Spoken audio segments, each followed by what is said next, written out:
3 millions de roubles. C'est exactement la somme qui m'est passée entre les mains en 8 mois. Je pensais avoir trouvé un moyen facile de gagner de l'argent, mais ce n'était pas vraiment mon argent. Lorsque j'ai compris ce qui se cachait derrière, j'ai voulu revenir en arrière, mais il était trop tard. Je vais maintenant vous expliquer comment un adolescent peut se retrouver au cœur d'un projet criminel. En 2018, j'avais 16 ans et je vivais dans une ville régionale ordinaire. Ma scolarité était moyenne et je n'avais pas d'amis. Mais depuis l'âge de 12 ans, je passais tout mon temps sur l'ordinateur. J'étudiais le darknet, les forums anonymes et les groupes de pirates informatiques. J'avais un talent pour l'analyse des données. Je pouvais passer des heures à étudier les fuites, à trouver des modèles, des connexions entre les gens. Le 15 septembre 2018, je suis tombé sur un sujet étrange sur un forum, une nouvelle façon de monétiser les bases de données. L'auteur au surnom de Data Master parlait vaguement d'opérations sans risque et de revenus stables. Dans les commentaires, une bande d'adolescents se vantait de nouveaux iPhones et ordinateurs portables achetés en un mois ou deux de travail. La curiosité a pris le dessus. J'ai écrit à Data Master dans un message privé. Il m'a donné un test simple d'analyse de données, j'y suis parvenu en une demi-heure. Le 17 septembre, à 20h, je me suis rendu sur son canal Telegram privé. 20 personnes, des adolescents pour la plupart. C'est alors que Data Master a expliqué son projet.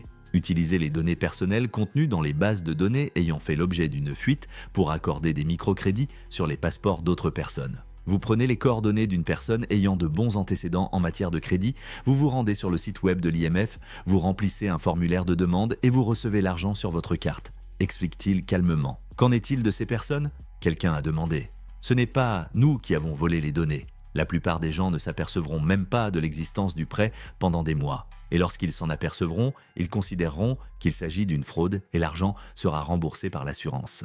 Cela semblait logique. Une opération, 10 à 15 000 euros de bénéfices.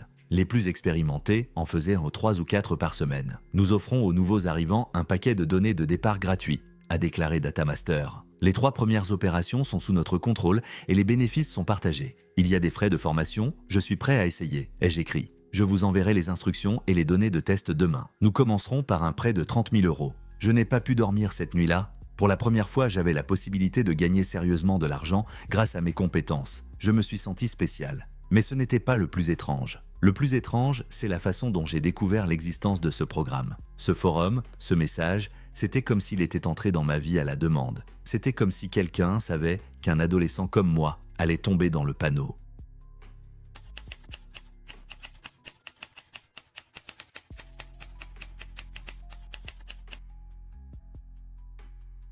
Dans la matinée, un message de Data Master contenant des données et des instructions étape par étape est arrivé. Sergei Vladimirovitch de Tambov, un ensemble complet de documents provenant d'une fuite bancaire. Nom complet, passeport, numéro de téléphone, adresse, lieu de travail et même une photo des documents. Les instructions étaient le plus simples que je ne le pensais. Vous choisissez une IMF avec une vérification minimale, vous vous connectez via VPN, vous vous enregistrez avec les coordonnées de quelqu'un d'autre et vous indiquez votre numéro de carte pour recevoir de l'argent. L'essentiel est de répondre correctement aux questions du questionnaire afin de ne pas éveiller les soupçons du service de sécurité. À 14h30, je me suis rendu sur le site internet de Dengiz Razout, l'une des IMF les plus fidèles selon Data Master. Mes mains tremblaient lorsque j'ai saisi les données du passeport de quelqu'un d'autre. À chaque seconde, j'attendais une erreur ou une vérification supplémentaire. Sergei est mécanicien dans une usine, son salaire est de 35 000 euros, l'objet du prêt est à l'achat d'appareils électroménagers, le montant est de 30 000 euros pour 30 jours. Le moment le plus difficile a été celui du téléphone.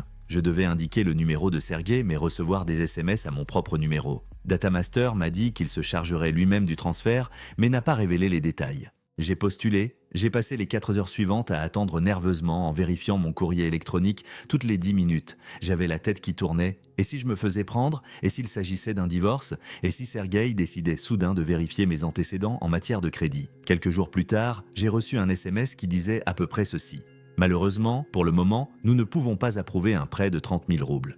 Mais il y a une bonne nouvelle pour vous. Un prêt de 15 000 roubles a été approuvé. Les fonds arriveront dans 1 heure. Il s'agissait d'une procédure standard car les premiers clients ne peuvent approuver qu'un prêt de 20 000 roubles maximum dans cette société. Environ une demi-heure plus tard, la carte contenait 15 000 roubles. Je fixe l'écran de mon téléphone, lisant le SMS de la banque, 15 000 euros pour 5 heures de travail. Félicitations pour votre première transaction. Votre part est de 8 000 $, a écrit Data Master, 8 000 euros de bénéfices nets en une journée. J'imaginais déjà des achats. Une nouvelle carte vidéo, un SSD, peut-être un iPhone. Mais Data Master a mis en garde, la règle cardinale est de ne pas tout dépenser en même temps. Les parents ne doivent pas se méfier. Il faut dépenser l'argent progressivement en l'expliquant par un travail en freelance.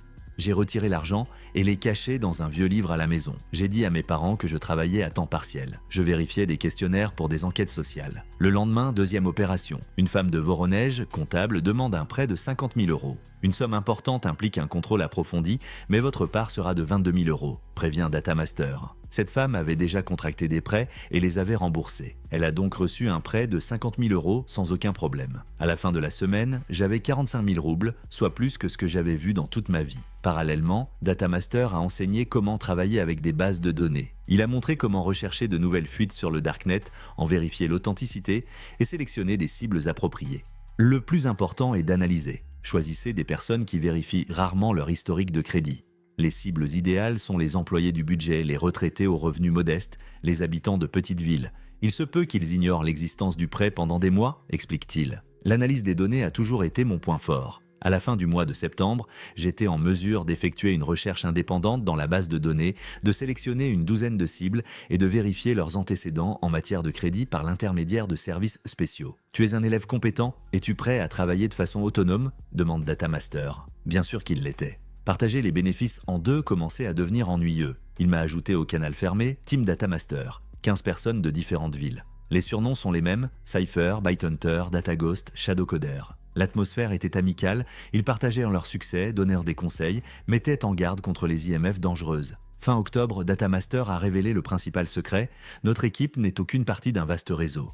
Nous couvrons le district fédéral central, mais il y a des équipes en Sibérie, dans l'Oural et dans la région de la Volga. Au total, le réseau compte plus d'1 millier de personnes. 1 millier de personnes, si chacun fait une opération par semaine, cela fait plus de 100 millions par mois. L'échelle est stupéfiante. Qui est le responsable? Ai-je demandé. Seuls les coordinateurs régionaux sont au courant. Nous travaillons selon le principe des cellules, plus sûr pour tout le monde. À la fin du mois d'octobre, je gagnais régulièrement entre 80 et 100 000 euros par mois. J'ai acheté un nouvel ordinateur, des baskets coûteuses et un iPhone 13. Mes parents ont remarqué l'argent, mais je l'ai attribué à mon succès en tant que freelance. J'avais l'impression d'être le roi du monde. Mais le 3 novembre, tout a changé. J'effectuais une opération de routine sur une femme de Ryazan, comptable, 34 ans, près de 40 000 euros. Tout s'est passé comme d'habitude, mais dans la soirée, Datamaster a envoyé un message d'urgence. Arrêtez toutes vos opérations de toute urgence. Les cibles reçoivent des appels des services de sécurité des banques. Il s'est refroidi. La fuite signifiait une rupture dans la chaîne de possession. Peut-être que quelqu'un s'est fait prendre ou que le maître chien a dénoncé l'équipe. Faire quoi? Demande ByteHunter. Nous attendons. Dans une semaine, nous connaîtrons la gravité de la situation. L'essentiel est de ne dénoncer personne. La semaine d'attente a été un enfer. Chaque jour, j'attendais l'appel de la police. Je ne dormais pas bien, je n'arrivais pas à me concentrer à l'école, j'ai voulu arrêter plusieurs fois. Le 10 novembre, elle a été annulée. Fausse alerte. Le problème est dans une autre région. Il ne nous est pas parvenu. J'ai poussé un soupir de soulagement. Mais cette frayeur m'avait enseigné une règle cardinale. Il faut toujours être prêt à échouer. En décembre 2019, je pensais connaître toutes les règles du jeu, je savais comment trouver des bases, diriger des opérations, gagner plus d'argent que beaucoup d'adultes. Je me sentais comme un vrai professionnel, jusqu'à ce qu'on me propose quelque chose que je ne pouvais pas refuser. Le 12 décembre 2019, Datamaster a écrit « Chercheur prêt à passer au niveau supérieur, voulez-vous devenir le superviseur de votre propre équipe? Être conservateur signifiait gérer des personnes, obtenir un pourcentage de leurs opérations, avoir accès à des bases de données exclusives et beaucoup plus d'argent. Vous trouvez 5 à 7 personnes dans votre région. Vous coordonnez le travail et distribuez les bases. Vous touchez une commission de 30% sur chaque transaction. Il y a aussi des bases VIP, des cibles avec des limites allant jusqu'à 200 000. » explique-t-il. Un calcul rapide. 7 personnes, 2 interventions chirurgicales par semaine avec 50 000 euros. Ma part est d'environ 400 000 euros par mois. Prêt, ai-je répondu sans réfléchir. Trouver une équipe s'est avéré facile. Les mêmes forums du Darknet, les mêmes canaux Telegram, plus des gars de l'école qui avaient besoin d'argent. Le premier que j'ai trouvé est un adolescent que j'appellerai Hibou, issu d'une famille monoparentale. Il est venu après l'école. Tu veux travailler? Analyse de données, ça paie bien, je ne mens pas. Nous avons analysé les données. Je n'ai simplement pas précisé pourquoi. En 3 jours, le hibou a maîtrisé ce qui m'avait pris une semaine. Puis le deuxième a été un gars d'une école voisine, trouvé grâce à un canal sur les cryptocurrencies. Je lui ai donné le surnom d'Afterburner pour son énergie. Technicien, 18 ans, étudiant en technologie. Cyborg est un surnom ironique que j'ai donné à la seule femme programmeuse de notre équipe. Et il y avait un autre gars que j'appelais simplement le 5e gars, parce qu'il arrivait en 5e position. Fin décembre, une équipe de 5 personnes travaillait. Tout le monde avait été formé et avait subi ses premières opérations. Forsage s'est avéré être le plus actif, 3 opérations par semaine, 150 000 par mois, ce qui lui a valu son surnom. Aol est plus prudent mais plus stable. En janvier 2020, Datamaster a donné accès à des bases de données VIP, un niveau complètement différent, des cibles avec des revenus de 100-200 000, des limites allant jusqu'à un demi-million, mais la règle est la suivante, pas plus d'une transaction par mois et par personne. Première opération VIP, Andrei Sergeyevitch, directeur d'une société informatique de Lipetsk, revenu de 300 000. Il a contracté un prêt de 400 000 pour le développement des affaires. 2 jours de vérification, mais l'argent est arrivé. Ma part, 120 000 pour une opération. En février, l'équipe fonctionnait comme une horloge. 5 personnes, 8 à 10 opérations par semaine, un chiffre d'affaires de 2 millions par mois. Ma part était de 250 000 à 300 000. Je me sentais comme un homme d'affaires. Mes parents ont dû mentir sur les échanges de crypto-monnaies. J'ai acheté un téléphone à ma mère et des outils à mon père. Ils étaient heureux de ma réussite. L'équipe se réunissait une fois par semaine dans un bâtiment abandonné pour discuter des plans et célébrer les opérations. Forsage a acheté la voiture de ses rêves. Le hibou a aidé sa mère à rembourser ses dettes. Cyborg économise pour étudier à Moscou. Pour la première fois, je n'étais plus un adolescent solitaire, mais un chef d'équipe. Mais le 15 mars, un incident s'est produit. Forsage a accordé un prêt à une femme de Koursk, Tatiana Alexandrovna, 39 ans, administratrice. Le prêt de 80 000 € s'est déroulé sans problème. Mais 3 jours plus tard, il a ignoré les nouvelles du groupe VK de Kursk. Collecte de fonds pour le traitement de l'employée Tatiana A, dont le cancer a été diagnostiqué. La famille se trouve dans une situation financière difficile. La situation est devenue inconfortable. Nous avons contracté un prêt pour une femme atteinte d'un cancer qui avait besoin d'argent pour son traitement. Aujourd'hui, elle doit 80 000 € avec les intérêts. Accident, nous ne savions pas, ai-je écrit dans le chat. Mais les résidus sont restés. Pour la première fois en 6 mois, j'ai vu le visage d'une vraie victime. Avant, les cibles n'étaient que des données. Il s'agissait d'une vraie femme avec des problèmes. Le 25 mars, Datamaster a écrit « J'ai une offre sérieuse, j'attends dans le Discord à 6 heures. » Nous avons appelé par le canal vocal, sa voix était sans émotion. « Votre équipe est performante, il est temps de passer au niveau supérieur », a-t-il déclaré. « Prête aux entreprises, montant d'1 million à 10. Votre part est de 10% de la transaction. Mais il y a d'autres risques. Il faut de faux certificats, des documents fictifs, des pots de vin au personnel des IMF, a-t-il averti. C'est carrément criminel, j'ai répondu. Même chose, mais les montants sont plus importants, plus l'accès à l'échelon supérieur. Il a envoyé une photo, un jeune homme en costume de luxe devant une Bentley blanche. Créateur de système. À 28 ans, il possède un réseau pour la moitié de la Russie qui lui rapporte plus d'1 milliard par an. Pensez-y pour le reste de la semaine. Ils ne font pas de telles offres à tout le monde, a-t-il dit avant de se déconnecter. Les prêts aux entreprises constituent une nouvelle forme de criminalité, mais aussi de l'argent réel. Le 2 avril, j'ai pris ma décision. Et puis j'ai reçu un message qui m'a fait supprimer tous mes contacts et brûler ma carte SIM. Le 2 avril 2020, j'ai pris une décision qui pourrait changer ma vie pour toujours. J'ai écrit à Datamaster, j'accepte le niveau de l'entreprise. La réponse est arrivée 1 heure plus tard. Très bien, vous aurez accès au nouveau système demain. Bienvenue dans la cour des grands. Le 3 avril, j'ai reçu un login et un mot de passe pour une plateforme fermée. L'interface était professionnelle. Il ne s'agissait pas d'un site web fait maison, mais d'un véritable système de gestion de la relation client, CRM, avec des bases de données, des statistiques et un système de tâches. Les personnes qui travaillaient ici n'étaient plus des adolescents issus de forums, mais des adultes expérimentés. La première opération d'entreprise était prévue pour le 10 avril. La cible était Ostroinvest de Voronej, une entreprise de construction avec un chiffre d'affaires de 50 millions par an. Un prêt de 3 millions devait être mis en place pour l'expansion de l'entreprise. La paperasserie sera prise en charge par les superviseurs principaux, explique le Datamaster.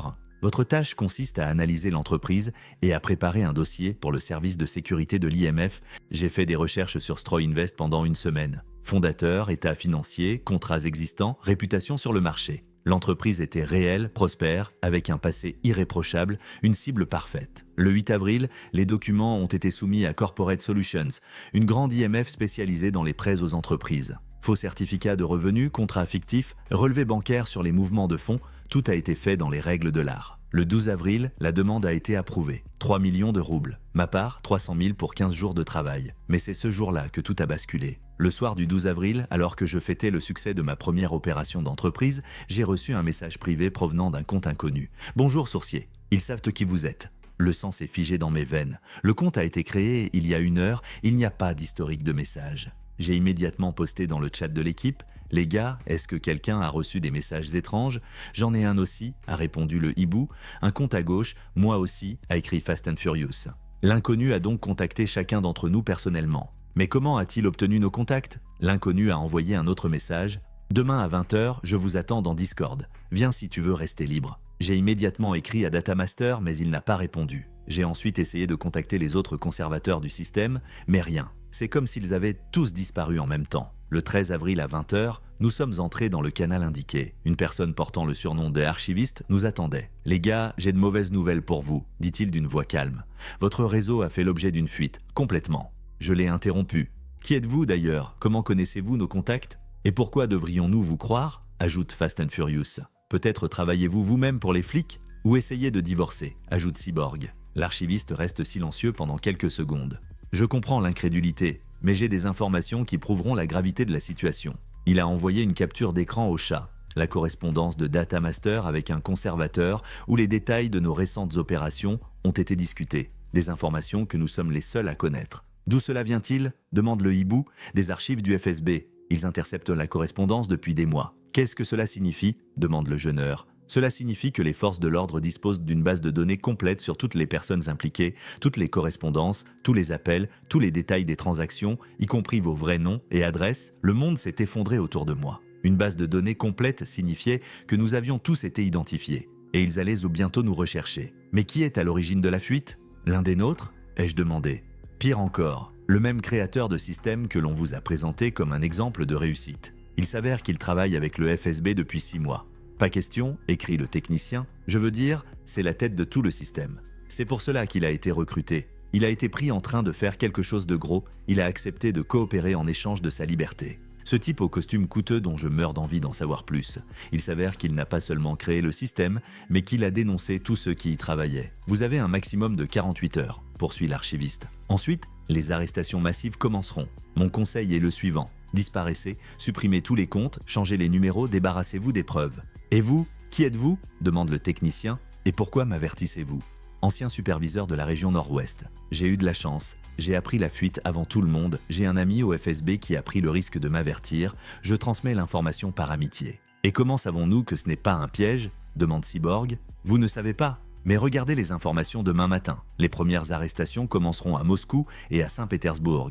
Les superviseurs centraux sont la priorité. Les équipes régionales n'ont pas encore été contactées. Mais c'est une question de temps, une semaine tout au plus. Tu veux dire qu'ils ne nous cherchent pas encore? Demande le hibou. Pas encore, mais dès qu'ils se seront occupés des principales figures, ils s'attaqueront aux auteurs. Vous avez donc le temps de nettoyer et de disparaître. Le plus important, c'est qu'il n'y a pas de preuves directes. Sans ordinateur, sans correspondance et sans témoin, il est difficile de prouver quoi que ce soit. Et s'il est trop tard pour nettoyer les traces? Demande Force. Alors préparez-vous à aller en prison. On prend de 3 à 10 ans pour ce genre d'argent. La connexion a été coupée. Je n'ai pas dormi cette nuit-là. Je me suis assis devant mon ordinateur et j'ai méthodiquement détruit toutes les traces de mes activités. J'ai supprimé des comptes, des courriels, télégrammes, formaté des disques durs, brûlé des cartes SIM. Au matin, il ne restait plus rien de ma vie numérique. J'ai appelé l'équipe le 14 avril. Tout le monde était paniqué. Qu'allons-nous faire? Demande Cyborg. J'ai dit, nous nous dispersons. Nous supprimons tous les contacts. Nous nous oublions les uns les autres. Si quelqu'un se fait prendre, nous ne donnons personne. Et l'argent? S'enquiert Fasting. Quel argent? Nous n'avons jamais travaillé ensemble.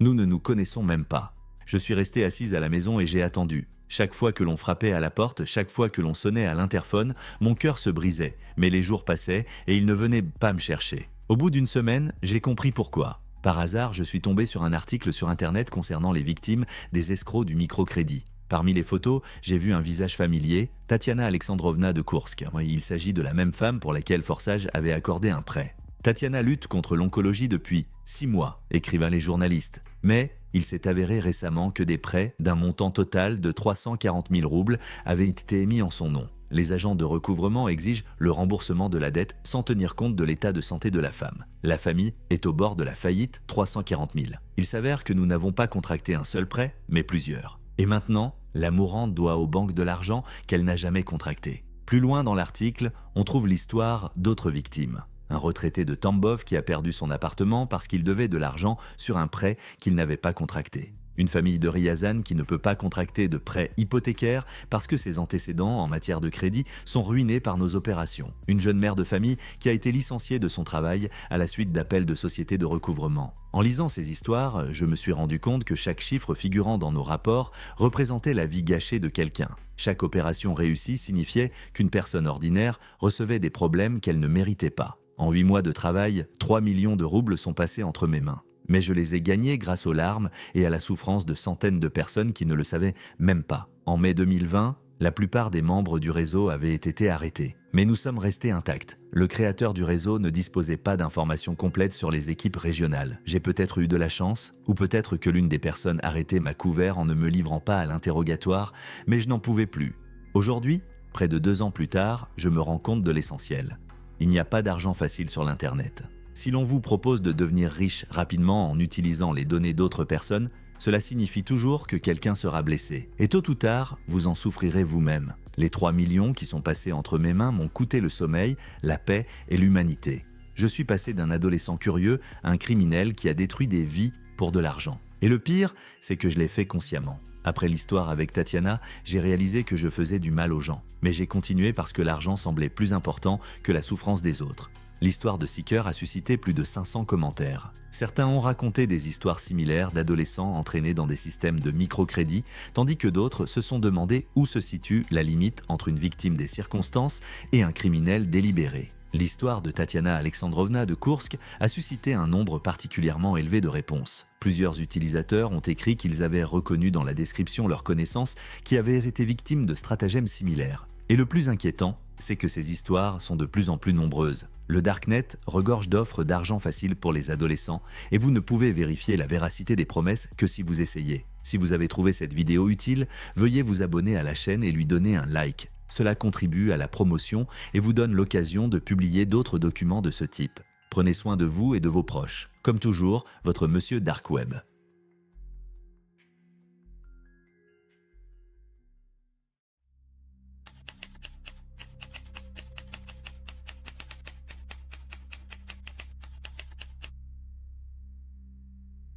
2,7 millions de dollars. C'est la somme qui m'est passée entre les mains ces 2 dernières années. Je me croyais riche. Mais quand j'ai compris à qui appartenait cet argent et pourquoi il avait été payé, j'ai voulu récupérer chaque centime. Mais on ne peut pas abandonner ce jeu comme ça. Mon surnom est Alex94. C'est du moins ainsi que l'on m'a surnommé en ligne. Je ne vous dirai pas mon vrai nom, ni la ville d'où je viens. Je dirai simplement que c'est une petite ville de l'Est, où l'événement le plus intéressant est l'ouverture d'un nouveau supermarché. J'ai vécu avec mon oncle après la mort de mes parents. Il travaillait dans une usine et l'argent était toujours rare, mais nous avons réussi à nous en sortir. Été 2020, pandémie, quarantaine, tout le monde à la maison. J'avais 16 ans et la seule chose qui égayait ces journées interminables était le jeu. CSGO, Dota, parfois des jeux sur navigateur. La vie habituelle d'un adolescent qui rêve d'une nouvelle carte vidéo, mais qui se rend compte que le salaire de son oncle ne suffira pas à la payer. Le 22 juin 2020, j'étais assis dans le canal Discord de mon équipe CS1Go lorsque quelqu'un a ajouté un lien vers mon canal Telegram dans le chat général. Le lien était accompagné d'un court message. Argent facile en ligne, pas d'investissement, prouvé. D'habitude, j'ignore ce genre de spam, mais là, je ne sais pas, peut-être l'ennui, peut-être le désespoir de voir que mon compte Steam n'était plus que de 15 roubles. La chaîne s'appelait quelque chose comme Easy Money Hub. Environ 3000 abonnés, des articles tous les jours, des combines pour gagner de l'argent, des captures d'écran de transfert, des histoires de réussite. Je me suis dit qu'il s'agissait d'une arnaque classique. Mais un message a attiré mon attention. Les programmes d'affiliation des casinos. Vous amenez un joueur, vous recevez un pourcentage de ses pertes. À vie. Sous le message, il y avait un lien vers un casino européen et un code promo. Utilisez ce code promotionnel lorsque vous vous inscrivez. Chacun de vos amis vous rapportera entre 50 et 200 dollars par mois. Au début, je me suis contenté de faire des recherches. J'ai lu des critiques. J'ai regardé comment cela fonctionnait. Il s'est avéré que c'était un système simple. Vous vous inscrivez à un programme d'affiliation, vous obtenez un lien unique et un code promo et vous le distribuez à vos amis et à vos connaissances. Il joue, vous recevez une commission. Le 3 juillet 2020, je me suis inscrite à mon premier affilié. J'ai commencé avec mes amis joueurs. J'ai lancé un lien vers quelques serveurs Discord. J'ai écrit à quelques camarades de classe. Essayez. Il double votre premier dépôt. Vous pouvez gagner une nouvelle souris. Ça avait l'air inoffensif. La première rentrée d'argent a eu lieu une semaine plus tard. 23 $. J'ai regardé la notification dans le bot Telegram de l'affilié et je n'en ai pas cru mes yeux. 23 $ juste pour avoir partagé un lien. Fin juillet, j'avais déjà 89 livres sur mon compte. Fin août, j'en avais 156. J'étais accro à cette drogue comme un drogué à une dose. Chaque matin, à la première heure, je vérifiais mes statistiques. Combien de nouvelles inscriptions, combien de dépôts, combien d'argent. À l'époque, je pensais que ce n'était qu'une publicité, que j'aidais les gens à se divertir et que je me faisais de l'argent de poche en même temps. Idiot naïf. En septembre 2020, j'ai élargi ma géographie. J'ai commencé à poster des codes promotionnels dans les communautés de joueurs russes de V-Contact, sur les forums consacrés à l'argent et même dans les commentaires des vidéos YouTube, partout où se réunissaient des personnes désireuses de gagner rapidement de l'argent. En octobre, mon revenu mensuel s'élevait à plus de 500 $. Pour un jeune provincial de 16 ans, c'était beaucoup d'argent. Mon oncle gagnait à peu près la même chose en travaillant 12 heures par jour dans une usine. Mais le 15 novembre 2020, à 3h47, j'ai reçu un message qui a tout changé. Pas de photos, pas de nom, juste une série de chiffres et de lettres. User 7729394. J'ai vu vos résultats au casino. Pas mal pour un débutant, prêt à gagner de l'argent? Je fixais l'écran de mon téléphone dans l'obscurité totale. Mon cœur s'emballe. Qui est-ce? Comment a-t-il eu connaissance de mes résultats? Et surtout, qu'entendait-il par beaucoup d'argent? Je ne savais pas que cette simple question posée dans un message nocturne serait le début d'un voyage qui me mènerait à un endroit d'où je ne reviendrai pas. J'ai regardé ce message pendant un quart d'heure avant de me décider à y répondre. « Qui êtes-vous » ai-je écrit en essayant de paraître calme. La réponse est arrivée 3 minutes plus tard. Quelqu'un qui voit le potentiel. Vos résultats en 4 mois sont impressionnants. Plus de 1000 $ de bénéfices nets sans aucun investissement. Mais vous travaillez comme un amateur. Cela a touché un point sensible. Qu'est-ce que tu veux dire, amateur ? Spammer des codes promo dans les forums de discussion, c'est du niveau de l'écolier. Vous ne voulez pas vous contenter de quelques centimes toute votre vie, n'est-ce pas? Il avait raison. Malgré tout mon succès, 400-500 $ par mois étaient loin de l'argent dont je rêvais. Et voilà que quelqu'un vient me promettre de l'argent sérieux. Que suggérez-vous? Ai-je écrit. Rendez-vous demain à 19h16. Discord, canal privé. Apportez vos statistiques des 2 derniers mois, je vous montrerai comment décupler vos revenus. J'ai hésité. Sortir avec un inconnu d'internet? D'un autre côté, qu'avais-je à perdre? Les statistiques pouvaient être truqué, mais cela ne ferait pas de mal d'apprendre quelque chose de nouveau. Le 16 novembre 2020, j'ai rejoint le canal vocal Discord. Nick de l'interlocuteur, Mentor X, la voix d'un homme adulte dont l'accent est difficile à déterminer, soit ukrainien, soit biélorusse. Il parlait clairement, sans mots inutiles. « Montrez-moi les statistiques », a-t-il dit sans saluer. J'ai partagé l'écran avec le panneau d'affiliation. À 47 filleuls actifs, 423 $ pour le dernier mois, chèque moyen 89 $. Primitif, résume Mentor X, vous pêchez des vairons en eau trouble au lieu d'aller chercher les gros poissons. Combien de temps passez-vous par jour à faire de la publicité? 2 à 3 heures, publier en public, répondre aux commentaires. D'où le résultat. Vous travaillez comme un spammer, pas comme un spécialiste du marketing. Il est resté silencieux pendant un moment. Prêt à apprendre? Pendant les 2 heures qui ont suivi, Mentor X m'a donné un cours sur le marketing d'affiliation. J'ai appris ce qu'était la publicité ciblée, les entonnoirs de vente, la segmentation de l'audience. J'ai appris à créer un trafic chaud au lieu d'un spam stupide. Imaginez, au lieu de 50 joueurs aléatoires, vous avez 10 joueurs ciblés, mais chacun d'entre eux ne rapporte pas 8 livres par mois, mais 50-80. Vous sentez la différence? Je l'ai senti. Ce sont les mathématiques qui ont radicalement changé la donne. Mais il y a une nuance, a-t-il ajouté. Un trafic de qualité nécessite des investissements. Annonce, prêt, analyse. Prêt à investir 200 livres dans votre formation? 200 $, c'est la moitié de mes économies. Mais s'il disait la vérité, ce serait rentabilisé en un mois. Je suis d'accord, ai-je dit. Très bien, vous recevrez vos instructions demain. Le 18 novembre, j'ai reçu un fichier de 23 pages. Guide de l'arbitrage de trafic ciblé pour le secteur des jeux d'argent. Je l'ai lu pendant 3 jours d'affilée, en prenant des notes. L'idée de base était simple. Créer des campagnes publicitaires au lieu de spammer. Acheter du trafic sur Facebook et Google et dirigez-le vers des liens d'affiliation via vos pages d'atterrissage. Mais le diable se cache dans les détails. Mentor Onyx m'a appris à travailler avec Voluum, un tracker qui masque les liens d'affiliation. Il m'a montré comment mettre en place des pixels de suivi, comment créer plusieurs entonnoirs pour différents types d'audience. Facebook interdit les publicités pour les jeux d'argent, explique-t-il, lors de nos appels hebdomadaires. Mais si vous annoncez des stratégies pour gagner de l'argent ou des cours d'investissement et que vous conduisez ensuite à un casino via une page de renvoi, c'est une zone grise. Fin novembre, j'ai lancé ma première campagne publicitaire. Budget de 50 $, ciblant les hommes âgés de 25 à 40 45 ans, intéressé par les cryptocurrencies. Il s'agissait d'un branding sur les secrets pour gagner de l'argent avec le Bitcoin, qui proposait à la fin de tester la stratégie sur un compte de démonstration dans un casino partenaire. Le résultat a dépassé les attentes. En une semaine, 23 inscriptions, 12 dépôts, 540 livres de bénéfices. Pour un coût de 50, c'était incroyable. Maintenant, vous comprenez le principe, a déclaré Mentor X lors de l'appel suivant. Mettez-le à l'échelle. Décembre 2020 s'est déroulé dans un travail constant. J'ai testé des créations, optimisé des entonnoirs, étudié des analyses, chaque jour de nouvelles campagnes, de nouvelles approches du public. À la veille du nouvel an, mon revenu mensuel dépassait les 2500 $. Je me sentais comme un véritable entrepreneur. Mais en janvier 2021, quelque chose a changé. Mentor X a commencé à proposer des méthodes plus agressives. Voulez-vous passer au niveau supérieur ? A-t-il demandé le 15 janvier lors de notre appel régulier. Qu'est-ce que tu veux dire ? Jusqu'à présent, vous avez travaillé avec des affiliés honnêtes. Mais il existe d'autres opportunités, des offres plus rémunératrices. 200-500 par prospect au lieu de 30-50. Je me suis demandé, quel genre de progéniture ? Forex, options binaires, crypto-investissement. Disons simplement que tous les courtiers n'opèrent pas avec des licences parfaitement propres. Les signaux d'alarme dans ma tête ont commencé à s'agiter, mais l'appât du gain était plus fort. Et les risques ? Minimal si l'on sait travailler. L'essentiel est de bien gérer le trafic et de ne pas briller. Le 28 janvier 2021, Mentor X m'a envoyé une liste de nouveaux affiliés. Les noms ne m'étaient pas familiers, mais les paiements étaient impressionnants. 300 livres pour un dépôt de 500 $, 150 pour une inscription avec vérification. Essayez quelques offres, écrit-il. Si cela vous convient, je vous mettrai dans l'équipe fermée. On y travaille sur des projets encore plus intéressants. Une équipe fermée, ces mots m'ont fasciné. J'imaginais un club d'élite de professionnels gagnant des dizaines de milliers de dollars par mois. Je ne savais pas à l'époque que cette invitation serait un aller simple. Le 5 février 2021, après avoir travaillé pendant 2 semaines avec de nouvelles offres et gagné 5300 $, j'ai reçu un message de Mentor LX. Montrez-nous un chiffre d'affaires de 10 000 € en un mois et vous saurez ce qu'est l'argent réel. Une invitation au canal fermé vous attendra. J'ai regardé ces mots et l'adrénaline a fait bouillonner mon sang. L'objectif de 10 000 tours semblait réalisable, mais je n'avais aucune idée de la porte que j'allais ouvrir. Mars 2021. J'étais assis devant mon ordinateur à 2h30 du matin, mettant à jour les statistiques du tracker toutes les 5 minutes. Il restait 3 jours avant la fin du mois et il ne me manquait que 280 $ pour atteindre les 10 000 $ de chiffre d'affaires tant convoité. Ces dernières semaines, je me suis transformé en machine à générer du trafic. Je dormais 4 à 5 heures et le reste du temps, je testais des créations, lançais des campagnes et répondais à des prospects dans les messageries. Mon oncle a commencé à s'inquiéter en voyant à quel point j'étais maigre et décharné. Es-tu devenu toxicomane ? Me demande-t-il un soir en jetant un coup d'œil dans ma chambre. Je réponds, je travaille, sans quitter l'écran des yeux. Qu'est-ce qu'un travail à 17 ans ? Tu as des examens qui arrivent. S'il sait que son neveu gagne 10 fois plus que lui, le 29 mars, à 23h47, j'ai clôturé la dernière transaction du mois. Chiffre d'affaires total, 1247 $.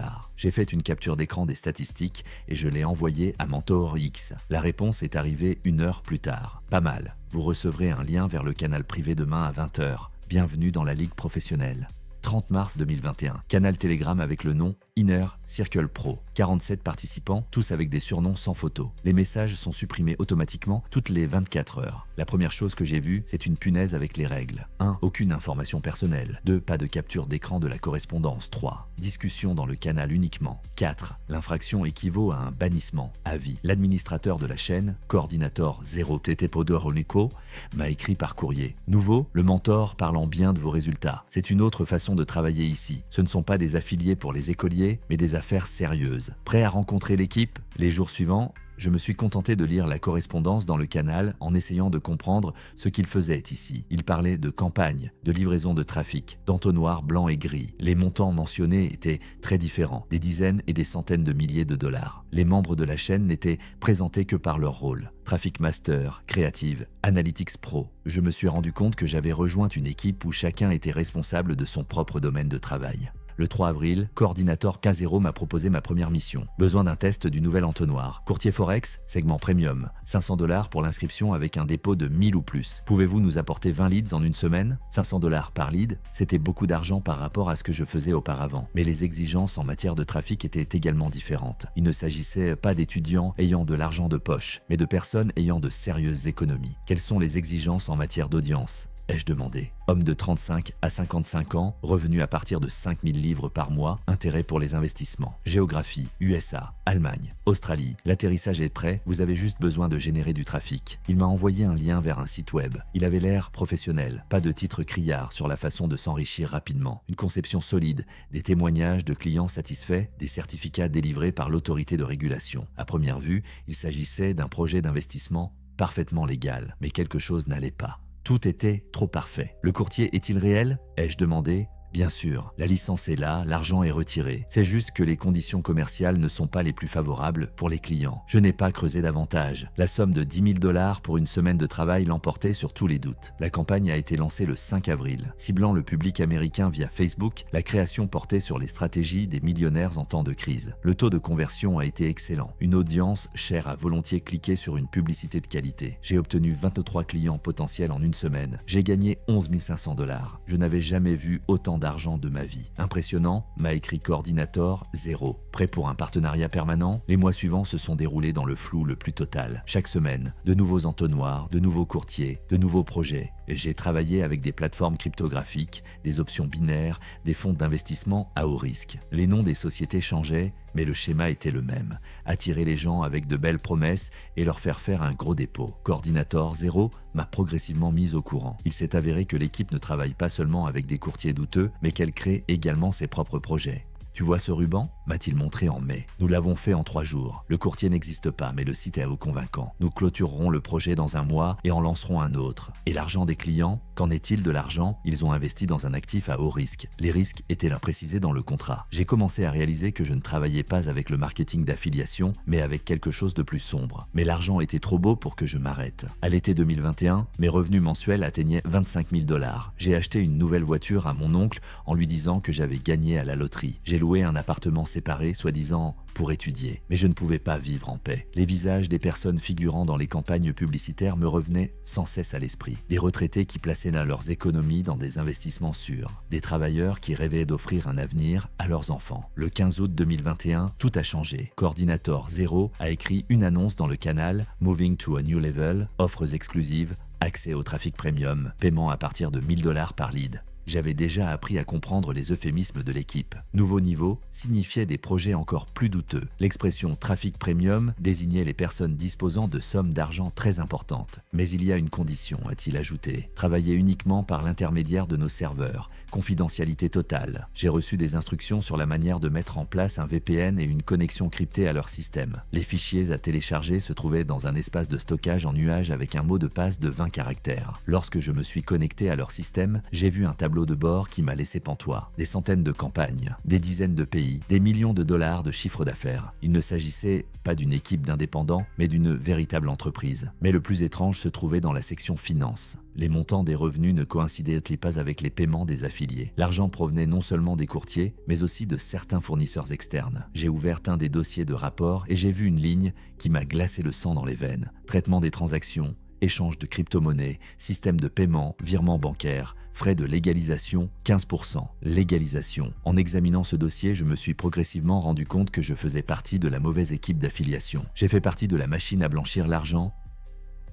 Pendant 3 jours, je n'ai pas pu dormir après avoir vu un dossier qui disait « légalisation ». Je me suis retourné dans mon lit, essayant de me convaincre qu'il s'agissait simplement d'une planification fiscale ou d'autre chose. Mais la curiosité est plus forte que la peur. Le 18 août 2021, vers minuit, je me suis à nouveau connecté à leur système. Cette fois, j'ai décidé de creuser davantage. J'ai ouvert la section flux financier et j'ai commencé à étudier les fichiers de rapport. Ce que j'ai vu m'a fait m'éloigner du moniteur. Les paiements reçus ne provenaient pas uniquement de casinos et de courtiers en devises.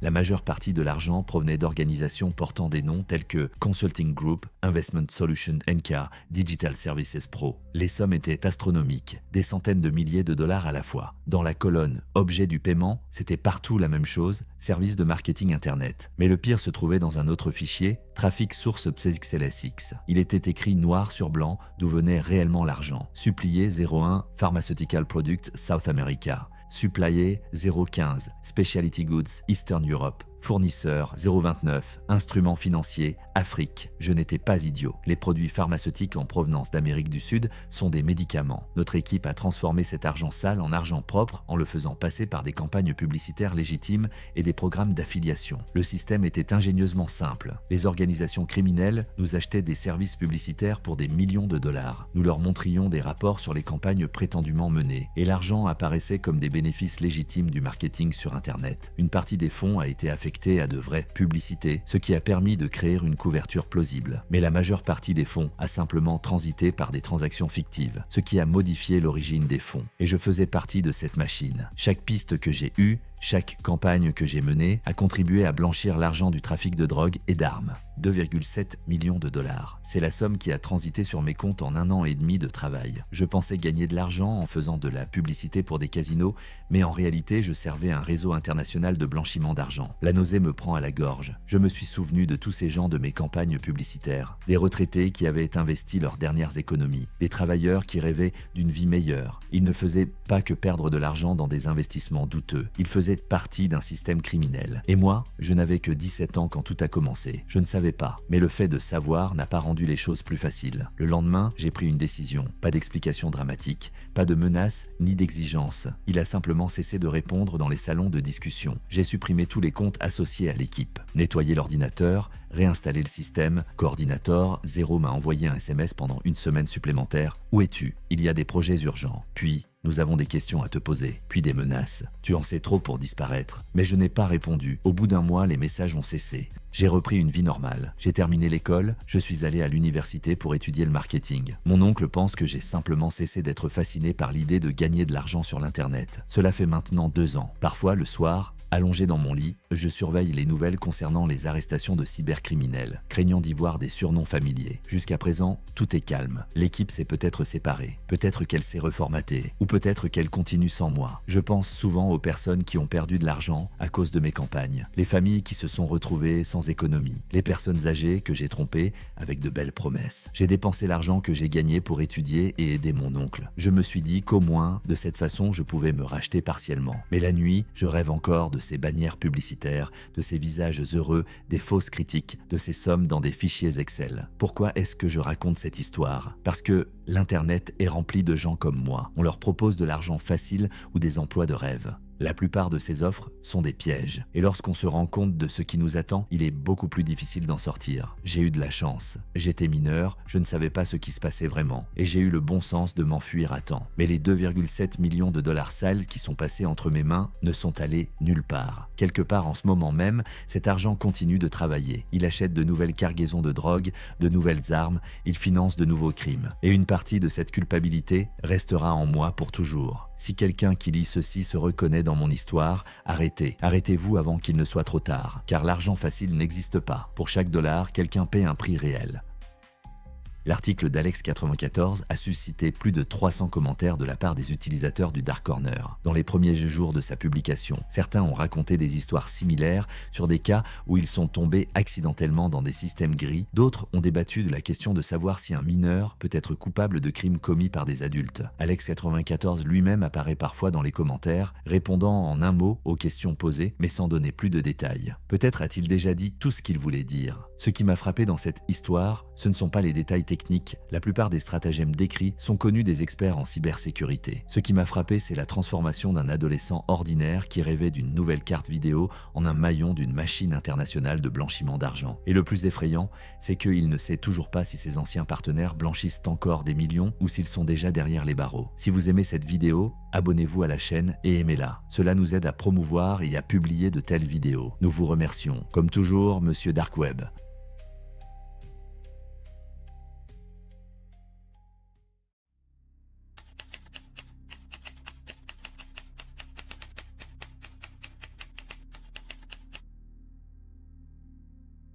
Lorsque le FBI frappe à la porte à 4 heures du matin, vous avez exactement 12 secondes avant qu'il n'atteigne le premier étage. C'est juste assez de temps pour appuyer sur un bouton, le même bouton rouge qui efface 3 ans de votre vie en une fraction de seconde. J'étais connu sur le Darknet sous le nom de Conduite. Au cours de ces 3 années, plus de 10 millions de dollars d'argent sale ont transité par mon réseau Shadowwash. Mais l'histoire a commencé bien plus tôt avec la simple curiosité d'un enfant de 12 ans qui voulait simplement comprendre le fonctionnement des ordinateurs. C'était en février 2018, j'avais 14 ans, et mon père a ramené un vieux Dell Optiplex de son travail. C'est dommage de le jeter, peut-être que mon fils pourrait l'utiliser pour ses études, a-t-il dit à ma mère. Il ne savait pas qu'il signait mon jugement. Les premiers mois, je me suis contenté de jouer à de vieux jeux et de surfer sur l'internet. Mais au cours de l'été, j'ai commencé à être attiré plus profondément. J'ai trouvé des forums de programmation, j'ai téléchargé les premiers tutoriels Python et j'ai commencé à me familiariser avec Linux. Mes camarades jouaient au football et moi j'étais assis dans la cave à apprendre à pirater le Wi-Fi de mes voisins. À l'automne 2018, je savais déjà ce qu'était Tor et je suis accidentellement tombé sur ma première place de marché du Darknet. Pas pour faire des achats, juste par curiosité. Mais ce que j'y ai vu a bouleversé ma compréhension d'Internet. C'était tout un monde caché aux gens ordinaires,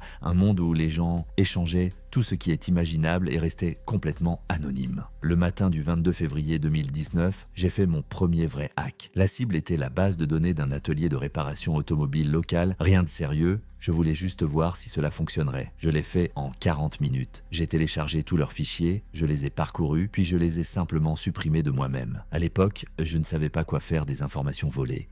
Mais l'adrénaline était incroyable. Le sentiment de pouvoir, de contrôle, de pouvoir pénétrer là où d'autres ne peuvent pas entrer, c'était plus addictif que n'importe quelle drogue. À l'été 2019, je gagnais déjà mon premier argent en piratant des comptes de médias sociaux à la demande. Les sommes étaient ridicules, de 20 à 50 dollars par compte, mais pour un adolescent de 15 ans, c'était beaucoup d'argent. Mes parents pensaient que j'étais un tuteur informatique à temps partiel. Le véritable tournant s'est produit à l'automne 2020, lorsque j'ai rencontré un homme surnommé Architecte sur l'un des forums de pirates informatiques. Il m'a proposé un travail, pas seulement des hacks ponctuels, mais un partenariat permanent. Il m'a écrit dans un chat privé: « Tu as du talent, petit, mais tu le gaspilles dans de petites choses. » L'architecte m'a enseigné la règle principale du Darknet. Ne jamais travailler directement avec les clients. Il doit toujours y avoir des intermédiaires, plusieurs couches de protection entre vous et ceux qui obtiennent les résultats. Une fois que vous devenez visible, disait-il, vous êtes déjà mort. À la fin de l'année 2020, je n'étais plus un simple pirate informatique solitaire. J'étudiais les schémas de blanchiment d'argent, je comprenais les crypto-monnaies, je construisais mes propres canaux de communication sécurisés. C'est alors que j'ai eu l'idée qui allait donner naissance à Shadowwash 2 ans plus tard. Mais je devais d'abord comprendre une chose simple. Les personnes honnêtes ne survivent pas sur le Darknet.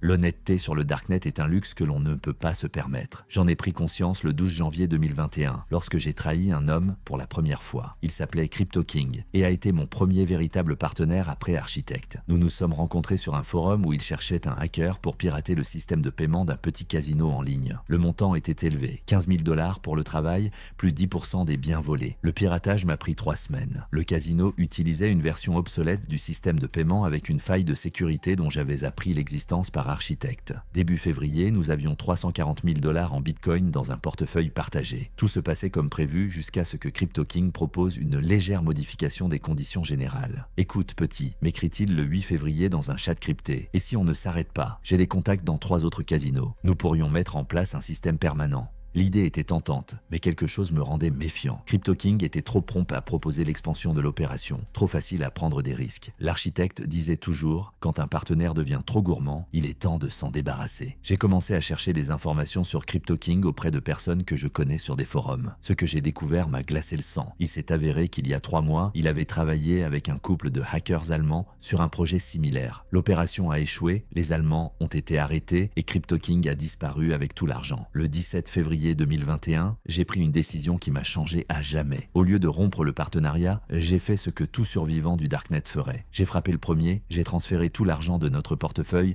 partagé vers mes propres adresses, tout en envoyant à l'administration du forum un dossier compilé sur CryptoKing avec des preuves de ses précédentes escroqueries. 1 heure plus tard, son compte était bloqué. Ma part était censée être d'environ 50 000 dollars. Au lieu de cela, j'ai reçu la totalité des 340 000 $.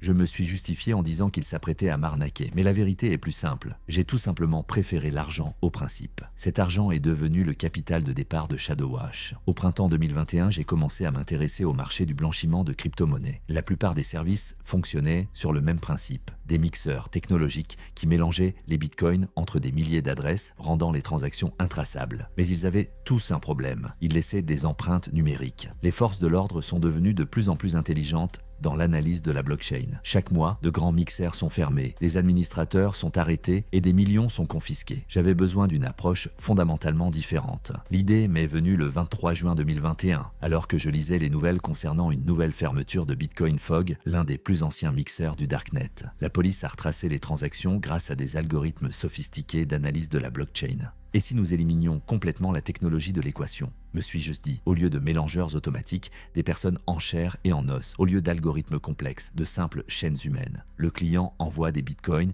les dropshippers les encaissent via des distributeurs automatiques et des cartes. Des coordinateurs collectent l'argent et le remettent au client. Pas de serveurs à confisquer, pas d'algorithmes à analyser, seulement des personnes que l'on peut acheter et de l'argent liquide qui ne peut être retracé. En août 2021, j'avais un plan pour Shadowwash et suffisamment d'argent pour le lancer. Il ne me restait plus qu'à trouver les gens. J'ai trouvé mon premier coordinateur sur le forum Local Bitcoin. Il s'appelait Phoenix et encaissait des crypto-monnaies en petite quantité depuis 2 ans déjà. Lorsque je lui ai proposé un emploi permanent avec un revenu garanti de 3 000 $ par mois, il a accepté sans hésiter. La règle cardinale, lui ai-je dit lors de notre première conversation, c'est que tu ne sais pas qui je suis, je ne sais pas qui vous êtes. Le 3 septembre 2021, nous avons effectué notre première transaction test. 5 000 $ en bitcoin se sont transformés en argent liquide en 48 heures. La commission était de 15%, ce qui est bien inférieur à celle de nos concurrents. Shadowwash est né, mais je ne savais pas encore que chaque succès sur le Darknet vous rapproche de votre propre perte. L'argent sur le Darknet sans la peur. Et à la fin de l'année 2021, cette odeur me suivait partout. En 3 mois d'activité, Shadowwash a déjà traité 200 000 $. Phoenix fonctionnait bien sur son propre territoire, la côte Est, mais les demandes arrivaient de tout le pays. Je devais m'agrandir, ce qui impliquait de trouver de nouveaux coordinateurs. J'ai trouvé la deuxième personne de mon réseau par hasard. Le 15 novembre 2021, une annonce a été publiée sur le forum de Black Market. Looking for a permanent job in caching, 3 ans d'expérience, propre équipe d'encaissement au Texas. L'auteur signait son nom Viper. J'ai fait des recherches sur son histoire sur le forum pendant 2 jours. Une réputation irréprochable, des avis positifs, aucun échec. Mais surtout, il travaillait déjà avec une équipe. Cela signifiait une infrastructure prête à l'emploi. Notre première réunion dans le chat crypté a eu lieu le 18 novembre. Que suggérez-vous? Sa première question était d'ordre professionnel. Flux régulier de clients, salaire de base de 4 000 $, plus un pourcentage sur les ventes. Votre territoire s'étend de l'État du Texas à la Californie. Commission? 15% au total, dont 8% pour vous et vos vaisseaux, 7% pour moi pour les clients et la coordination. Le silence a duré 5 minutes, puis la réponse est venue, marché conclu. À Noël 2021, j'avais 2 coordinateurs régionaux et un chiffre d'affaires combiné d'un demi-million de $. Mais la véritable percée s'est produite en janvier 2022 lorsque j'ai été contacté par un client qui a tout changé. Son surnom était simplement Client 7. Mais le montant de l'offre parlait de lui-même. 2 millions de $ en bitcoin devaient être transformés en argent liquide en l'espace de 15 jours. Il s'agit de la plus grosse transaction de l'histoire de Shadowwash. D'où vient cet argent? Ai-je demandé sur le forum de discussion. Il vaut mieux ne pas savoir. Tu peux le supporter ou pas? J'ai compris qu'il s'agissait soit d'une percée, soit d'un piège. Mais la somme était trop alléchante, ma part était de 300 000 $. Pour une telle opération, j'avais besoin de personnes supplémentaires. Par l'intermédiaire de Phoenix, j'ai trouvé une coordinatrice à Chicago, une fille appelée Shade, spécialisée dans le travail avec les sociétés écrans. Par l'intermédiaire de Virek, j'ai trouvé un spécialiste des traductions internationales à Miami. En février 2022, mon réseau ressemblait à une véritable entreprise. 4 coordinateurs régionaux, chacun avec sa propre équipe de dropshipping, soit un effectif total d'environ 40 personnes dans tout le pays. La transaction client 7 a pris 12 jours. Nous avons divisé les 2 millions en centaines de petites transactions, les avons fait transiter par des dizaines de distributeurs automatiques de billets et de cartes dans différents états et avons collecté l'argent par l'intermédiaire d'un réseau de sociétés fictives. Tout s'est déroulé sans le moindre accroc. Lorsque le dernier sac d'argent a été remis au client, j'ai réalisé que Shadowwash n'était plus une start-up. C'est une machine de blanchiment d'argent à l'échelle industrielle. Mais le succès sur le Darknet est à double sens. Plus vous gagnez d'argent, plus les gens vous prêtent attention. Et pas seulement les clients. Le 5 mars 2022, Phoenix m'a envoyé un message qui m'a fait trembler. Quelqu'un pose des questions sur Shadowwash sur le forum. Un utilisateur avec un nouveau compte, mais les questions sont trop spécifiques. J'ai consulté le forum. L'utilisateur s'intéressait à nos tarifs, à la géographie du travail, au volume des opérations. Les questions semblaient provenir d'un client potentiel, mais quelque chose dans leur formulation était alarmant. Trop professionnel pour un débutant, m'a écrit Viper. Le jour même, j'ai pris une décision qui m'a sauvé la vie. Un changement complet de la sécurité opérationnelle. Nouveaux serveurs, nouveaux canaux de communication, nouveaux alias pour tous les coordinateurs. Au bout d'une semaine, New Investor a disparu du forum sans avoir passé une seule commande. À l'été 2022, Shadowwash traitait plus d'1 million de dollars par mois. J'avais 2 maisons dans des états différents, de fausses cartes d'identité à 3 noms et suffisamment d'argent pour disparaître à tout moment. Mais je ne pouvais pas m'arrêter. L'argent, le pouvoir, le sentiment de contrôler tout un empire de l'ombre, c'était plus addictif que n'importe quelle drogue. Le 1er août 2022, j'ai été contacté par le plus gros client de l'histoire du service. La demande portait sur 5 millions de dollars. Je ne savais pas encore que c'était le début de la fin. 5 millions de dollars, ce n'est pas seulement de l'argent, c'est le point de non-retour, après lequel vous devenez une légende du Darknet ou disparaissez à jamais. Le client est apparu le 1er août 2022 sous le pseudonyme Kingmaker. Le compte est ancien, la réputation est impeccable, mais la demande était insensée, même selon les normes de Shadowwash. J'ai besoin de dégager 5 millions en un mois. Pouvez-vous vous en charger? Son premier message était extrêmement succinct. J'ai regardé l'écran pendant une demi-heure. En relisant le chiffre, ma part s'élevait à 750 000 $, soit plus que ce que j'avais gagné pendant toute l'année précédente. Source, ai-je écrit. Il vaut mieux ne pas savoir, mais je vous garantis que ce n'est ni le FBI ni un piège, juste une entreprise qui a besoin d'être rendue invisible. Pour une telle opération, j'avais besoin de doubler le réseau. Fin août, Shadowwash comptait 60 personnes, 6 coordinateurs régionaux, chacun avec une équipe de 8 drops. La géographie couvrait tout le pays, de New York à Los Angeles. J'ai mis au point un nouveau système spécialement pour Kingmaker. L'argent a été divisé en milliers de microtransactions de 2 000 à 5 000 $ chacune. Chaque transaction passait par une chaîne de 3 points de vente situés dans des états différents. Le premier recevait les bitcoins et les encaissait par le biais de distributeurs automatiques de billets. Le deuxième prenait l'argent liquide et le transférait par mandat. Le troisième recevait les versements et transférait le montant final au client. L'opération a débuté le 15 août 2022. La première semaine s'est parfaitement déroulée. 1,2 million d'euros ont été traités avec succès, sans le moindre problème. Les coordinateurs ont fait état d'un travail stable. Les dropshippers ont obtenu leur pourcentage et le client était satisfait de la rapidité. Mais c'est au cours de la deuxième semaine que les choses ont commencé à se gâter. Le 22 août, Phoenix a envoyé un message inquiétant. L'un de mes parachutages à Boston dit qu'il est suivi. Il a vu la même voiture 3 jours de suite. Je leur ai dit d'exclure temporairement ce dropper des opérations. Mais 2 jours plus tard, des rapports similaires ont été reçus de Viper au Texas et de notre homme à Miami. Soit nous sommes victimes d'une paranoïa de masse, soit quelqu'un exerce réellement une surveillance, m'a écrit Shade de Chicago. Le 25 août, j'ai décidé de suspendre l'opération pendant 48 heures pour analyser la situation. Kingmaker n'était pas content. J'ai des délais serrés. Chaque jour de retard me coûte de l'argent. La sécurité est plus importante que la vitesse, ai-je répondu. Mais le doute me rongeait intérieurement. Et si ce n'était que de la paranoïa? Et si je perdais mon plus gros client à cause de mes craintes? La réponse est arrivée à 3h47 le 27 août. Phoenix a envoyé un message urgent, déposé à Philadelphie, recherche complète, ordinateur et téléphone pris. Mon cœur s'est arrêté. S'ils ont des téléphones, ils ont de la correspondance. S'il y a de la correspondance, ils peuvent retracer les connexions. J'ai passé les 6 heures suivantes à paniquer, à effacer les serveurs et tous les canaux de communication, à alerter les coordinateurs. À midi, toute l'infrastructure de Shadowwash était détruite et reconstruite à partir de zéro. Mais il était trop tard. Le 28 août, ils ont arrêté un décrocheur à Houston. Le 29, un coordinateur à Denver, puis 3 autres à Los Angeles. J'ai réalisé qu'il ne s'agissait pas de raids aléatoires. Quelqu'un était en train de démonter méthodiquement mon réseau, pièce par pièce. Le 31 août, Kingmaker a envoyé un dernier message. L'opération est annulée. Vous pouvez garder l'argent pour la partie déjà traitée. J'ai regardé ce message et cela m'a frappé. Trop pratique. Trop opportun. Kingmaker s'est présenté juste au moment où mon réseau avait atteint sa taille maximale. Il m'a offert juste la bonne somme d'argent pour que je m'étende le plus possible. Et il a disparu au moment où les arrestations commençaient. Kingmaker n'était pas un client, c'était un leurre. Quelqu'un avait passé des mois à essayer de me faire grossir le filet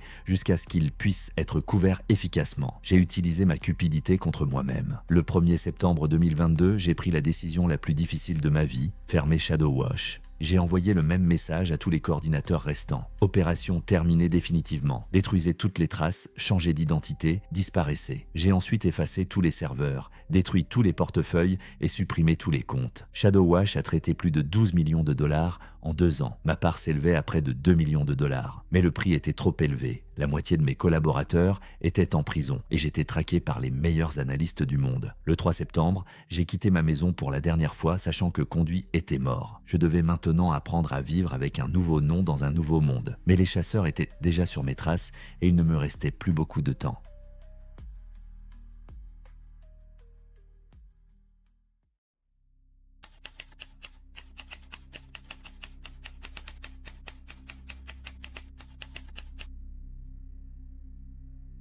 100 milliards de roubles. C'est le montant que les escrocs du téléphone ont volé pendant la période où j'en ai fait partie. J'avais 15 ans. Tout ce que je faisais, c'était envoyer des SMS à partir d'un téléphone factice.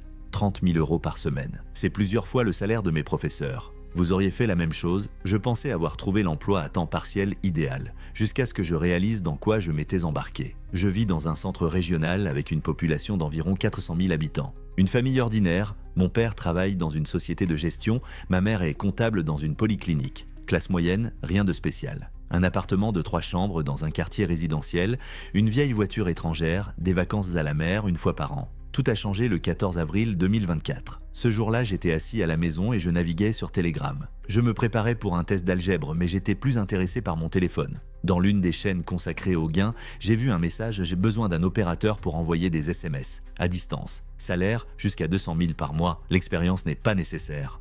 200 000 € par mois. Mes parents ne gagneront pas autant ensemble. J'ai écrit au bot mentionné dans le message. Ils ont répondu rapidement. J'ai commencé par des questions simples. Âge, ville, volonté de travailler la nuit. Puis, il a expliqué l'essentiel. Vous envoyez des SMS par l'intermédiaire d'un panneau spécial, banque, livraison, support technique, les notifications habituelles. Nous payons pour le nombre d'envois réussis. Cela semblait inoffensif. Comme envoyer des publicités ou des notifications. J'avais déjà travaillé à temps partiel comme opérateur chez Yandex Food. Je savais ce qu'était le travail à distance et le travail à la pièce. « Quand pouvez-vous commencer ?» demande Senior. C'est ainsi que je l'appelais dans ma tête. « Au moins pour l'instant », ai-je répondu. Une demi-heure plus tard, un lien vers le panneau web et des instructions m'ont été envoyés par courrier. Connexion, mot de passe, interface simple. Vous choisissez un modèle de message, vous chargez une base de données de numéros, vous cliquez sur « Envoyer ». Rien de compliqué. Les premiers messages ressemblaient vraiment à des notifications bancaires. Votre carte est bloquée. Pour la débloquer, veuillez suivre le lien. Ou, colis en attente d'enlèvement, payez des frais supplémentaires. Payez équitablement. 50 roubles pour 100 SMS envoyés. Si les gens suivaient le lien, c'était un bonus. Le premier jour, j'ai gagné 800 roubles pour 3 heures de travail. C'était de l'argent fou pour un écolier. Mes parents pensaient que j'apprenais l'anglais grâce à une application. Je me suis assis dans ma chambre, les écouteurs sur les oreilles, et j'ai regardé mon téléphone, qu'est-ce qu'il y avait de louche là-dedans. Et j'ai expliqué l'argent en disant que je rédigeais des tests et que j'aidais des lycéens en informatique pour ne pas faire de l'esbrouf. Ils travaillaient tous les jours après l'école. La base de données des numéros était mise à jour automatiquement. Des milliers de téléphones dans toute la Russie. J'appuyais simplement sur des boutons et je regardais les chiffres de mon portefeuille augmenter. La première semaine, j'ai gagné 12 000 €. En un mois, 47. En mai, Senior a proposé d'augmenter la charge de travail. Il a donné accès à davantage de bases de données chaudes, c'est-à-dire des numéros de personnes ayant déjà répondu à des messages similaires. Ils ont payé davantage, 80 roubles par centaine, plus les intérêts sur les conversions. Je ne l'ai pas remis en question. J'ai simplement vu les chiffres, expédiés, livrés, gagnés. C'était un jeu. J'étais bon à ce jeu. À la fin du mois de mai, je gagnais environ 25 000 $ par semaine. Plus que ce que mes camarades de classe avaient gagné pendant tout l'été. Je me suis acheté tout ce que je voulais, de nouvelles baskets, des AirPods, des jeux Steam. J'ai dit à mes parents que j'avais économisé. L'homme le plus âgé a loué ma productivité, il a dit que j'étais l'un des meilleurs de l'équipe. Il a offert des primes pour les heures supplémentaires, des primes pour le travail de qualité. J'avais l'impression d'être un employé apprécié d'une entreprise prospère. Tout semblait légal, zone grise du marketing sur Internet. J'envoie des SMS, je suis payé. Un système simple, sans artifice, jusqu'à ce que le message d'Elder vienne tout changer. Prêt à passer au niveau supérieur? Moins de travail, plus d'argent, mais il faudra une voix. Je ne comprenais pas ce que signifiait « vocal », mais le chiffre figurant dans le message suivant a levé tous les doutes. Jusqu'à 50 000 par semaine. Intéressé? 50 000 $ par semaine. En un mois, c'est plus que ce que gagnent les 2 parents réunis. Intéressé? Ai-je écrit, mais à l'époque, je ne savais pas dans quoi je m'engageais, je ne réalisais pas que cette voix allait tout changer, et qu'il n'y aurait pas de retour en arrière. Le 26 juin 2024, Senior a envoyé une nouvelle instruction. Ma tâche était désormais plus compliquée. Au lieu d'envoyer des SMS en masse, je devais appeler des personnes spécifiques, celles qui étaient déjà tombées dans le panneau et avaient cliqué sur le lien. Vous vous présentez comme un employé de banque, explique l'aîné. Vous dites que leur carte est en danger. Ils ont besoin de confirmer leurs données de sécurité de toute urgence. Le message était accompagné d'un programme permettant d'effectuer des appels. L'interface était simple. On téléchargeait une base de données de numéros, on choisissait au nom de qui on appelait, Sberbank, VTB, Tinkoff, et on cliquait sur « Appeler ». Le programme remplaçait lui-même le numéro d'où provenait l'appel. Le numéro officiel de la banque s'affichait sur l'écran de la victime. J'ai passé mon premier appel le 27 juin vers 19 h. Mes mains tremblaient, répond l'homme d'une voix rude. « Bonsoir, c'est le service de sécurité de la Sberbank. Votre carte est tombée dans la zone à risque. Va te faire foutre, escroc » et un petit bip. Le deuxième appel concerne une femme d'âge moyen, mais le résultat est le même. Je connais vos plans et je me déconnecte. C'est ainsi que lors de mon 7e appel, j'ai réussi à traiter ma première victime. Une femme d'une quarantaine d'années répond, à en juger par sa voix, « Bonsoir, c'est le service de sécurité de la Sberbank. Votre carte est passée dans la zone à risque. Des transactions suspectes ont été enregistrées. Quelles opérations ?» Elle s'inquiète. Ensuite, j'ai lu le texte que Senior m'avait donné. Il parlait d'escrocs qui essayaient d'accéder à sa carte. Je devais immédiatement bloquer l'ancienne carte et en demander une nouvelle. « Vous êtes sûr d'être de la banque ?» dit-elle avec méfiance. « Il y a beaucoup d'escrocs qui appellent en ce moment. » « Bien sûr, madame, regardez l'écran de votre téléphone. Voyez-vous le numéro ? Vous pouvez le vérifier en ligne dès maintenant. C'est le numéro officiel de la Sberbank. » Elle vérifie. Le numéro était bien le numéro officiel. Le programme l'avait parfaitement usurpé. Pour une vérification plus approfondie, donnez-moi les 4 derniers chiffres de votre carte. Ai-je poursuivi. Je vais vérifier dans notre base de données. Elle lui a donné un nom. J'ai fait une pause, comme pour vérifier. C'est exact, maintenant j'ai besoin de tous les détails pour une fermeture d'urgence. Après 15 minutes de persuasion, elle a dicté le numéro de la carte, la date d'expiration et le code CVV. Pour cet appel réussi, j'ai reçu 5000 roubles. Pour environ une demi-heure de travail. Bon travail, écrit Senior, je vous donnerai une base chaude demain. Les gens y sont déjà effrayés, c'est plus facile à prendre. Base chaude, il s'agit des numéros des personnes qui ont reçu des SMS concernant des cartes bloquées ou des problèmes sur leur compte au cours des derniers jours. Ils étaient déjà en alerte, attendant un appel de la banque. Pendant les 2 semaines suivantes, j'ai appelé tous les jours. Après l'école, je me suis assis devant mon ordinateur, j'ai lancé le programme et j'ai commencé à appeler la liste. J'ai passé en moyenne 15 à 20 appels par nuit. 4 ou 5 ont abouti. Pour chaque donnée de carte éliminée, ils ont payé de 3000 à 5000 roubles, en fonction du montant du compte. À la mi-juillet, mes revenus hebdomadaires atteignaient 40 000 €. J'achetais tout ce que je voulais, sans compter l'argent. Un nouvel iPhone 15, des vêtements de marque, des écouteurs haut de gamme. J'ai dit à mes parents que je réussissais très bien à échanger des jeux. J'achetais des skins à bas prix et je les revendais plus cher.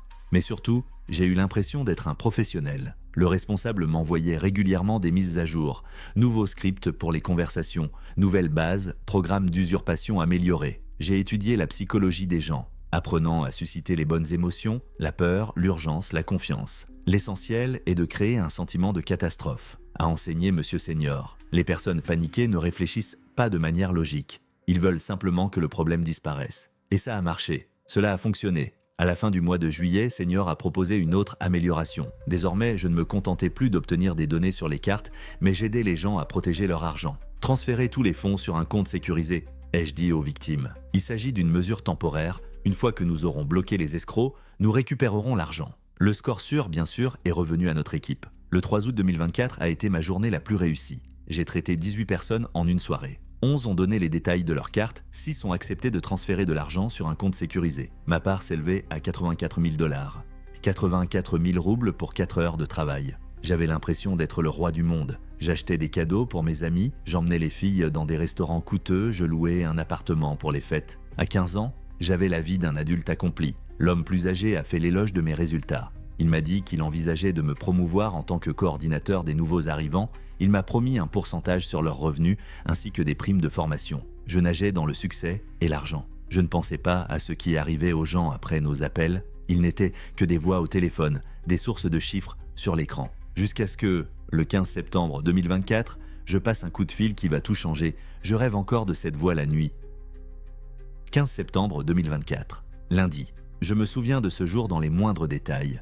À cette date, je travaillais déjà à un taux d'intérêt en tant qu'employé apprécié. Je suis rentré de l'école vers 4 heures de l'après-midi, j'ai mangé, je me suis assis devant l'ordinateur. La routine habituelle, le responsable a envoyé une nouvelle base de données, une base particulièrement chaude comme il l'a dit. Des personnes qui avaient déjà reçu plusieurs fois des SMS concernant des cartes bloquées et qui étaient au bord de la panique. Les 5 premiers appels ont été standardisés, 3 ont raccroché immédiatement, 2 ont écouté mais ont refusé de donner des détails. Au 6e, une femme a répondu. Sa voix est calme, sénile. « Allô ? Bonjour, c'est le service de sécurité de la Sberbank. Votre carte est tombée dans la zone à risque. »« Oh là là, encore ?» s'emporte-t-elle. « C'est le 3e jour que je reçois des messages à propos de la carte. Je suis tellement inquiète. » La victime idéale, déjà effrayée, prête au dialogue. « Ne vous inquiétez pas, nous allons vous aider. Nous allons maintenant bloquer la carte du fraudeur et protéger vos fonds. Dites-moi combien avez-vous sur votre compte ? » « Je ne sais pas exactement. Ma pension a été transférée récemment. Plus ce que j'ai épargné, 180 000 €, je crois. 180 000 roubles. Pour une retraitée, c'est une fortune. Elle a économisé pendant des années. D'accord, c'est une grosse somme, vous devez la protéger de toute urgence. Les escrocs sont déjà proches de votre compte. Je vais vous aider à transférer l'argent dans un coffre-fort. Ce qui s'est passé ensuite est un scénario standard. Je lui ai dicté notre numéro de compte sécurisé et lui ai expliqué comment effectuer un virement via l'application mobile. Comme elle ne connaissait pas grand-chose à la technologie, elle m'a posé plusieurs questions. « Vous êtes sûr d'être de la banque ?» hésite-t-elle soudain. Ma petite fille m'a dit qu'il y avait beaucoup d'escrocs. Grand-mère, regarde l'écran du téléphone. Quel est le numéro qui s'affiche ? Elle dicte lentement le numéro. C'est exact. Il s'agit du numéro d'appel officiel de la Sberbank. Les fraudeurs ne peuvent pas appeler à partir d'un tel numéro. Maintenant, dites-moi quel est votre nom de famille ? Morozova ? Elena Vassilievna Morozova ? Carte se terminant par 46126 ? Oui, c'est vrai, s'émerveille-t-elle. Bien sûr, je disposais de ces données dans la base de données, mais pour elle, c'était la preuve ultime. La procédure de traduction a duré une demi-heure. Elle a suivi mes instructions lentement, a fait quelques erreurs et je l'ai patiemment corrigée. Finalement, la traduction a été effectuée. Voilà, votre argent est en sécurité, ai-je dit. Dans une semaine, quand nous aurons attrapé les escrocs, nous vous le rendrons.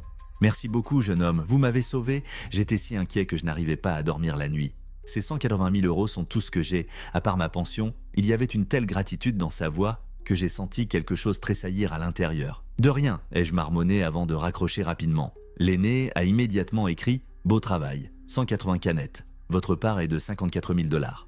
54 000 roubles pour une demi-heure de conversation avec un retraité. Mais au lieu de la joie, j'ai ressenti quelque chose d'étrange. Pour la première fois en plusieurs mois de travail, je me suis demandé ce qu'il advenait des gens une fois que nous avions passé nos appels.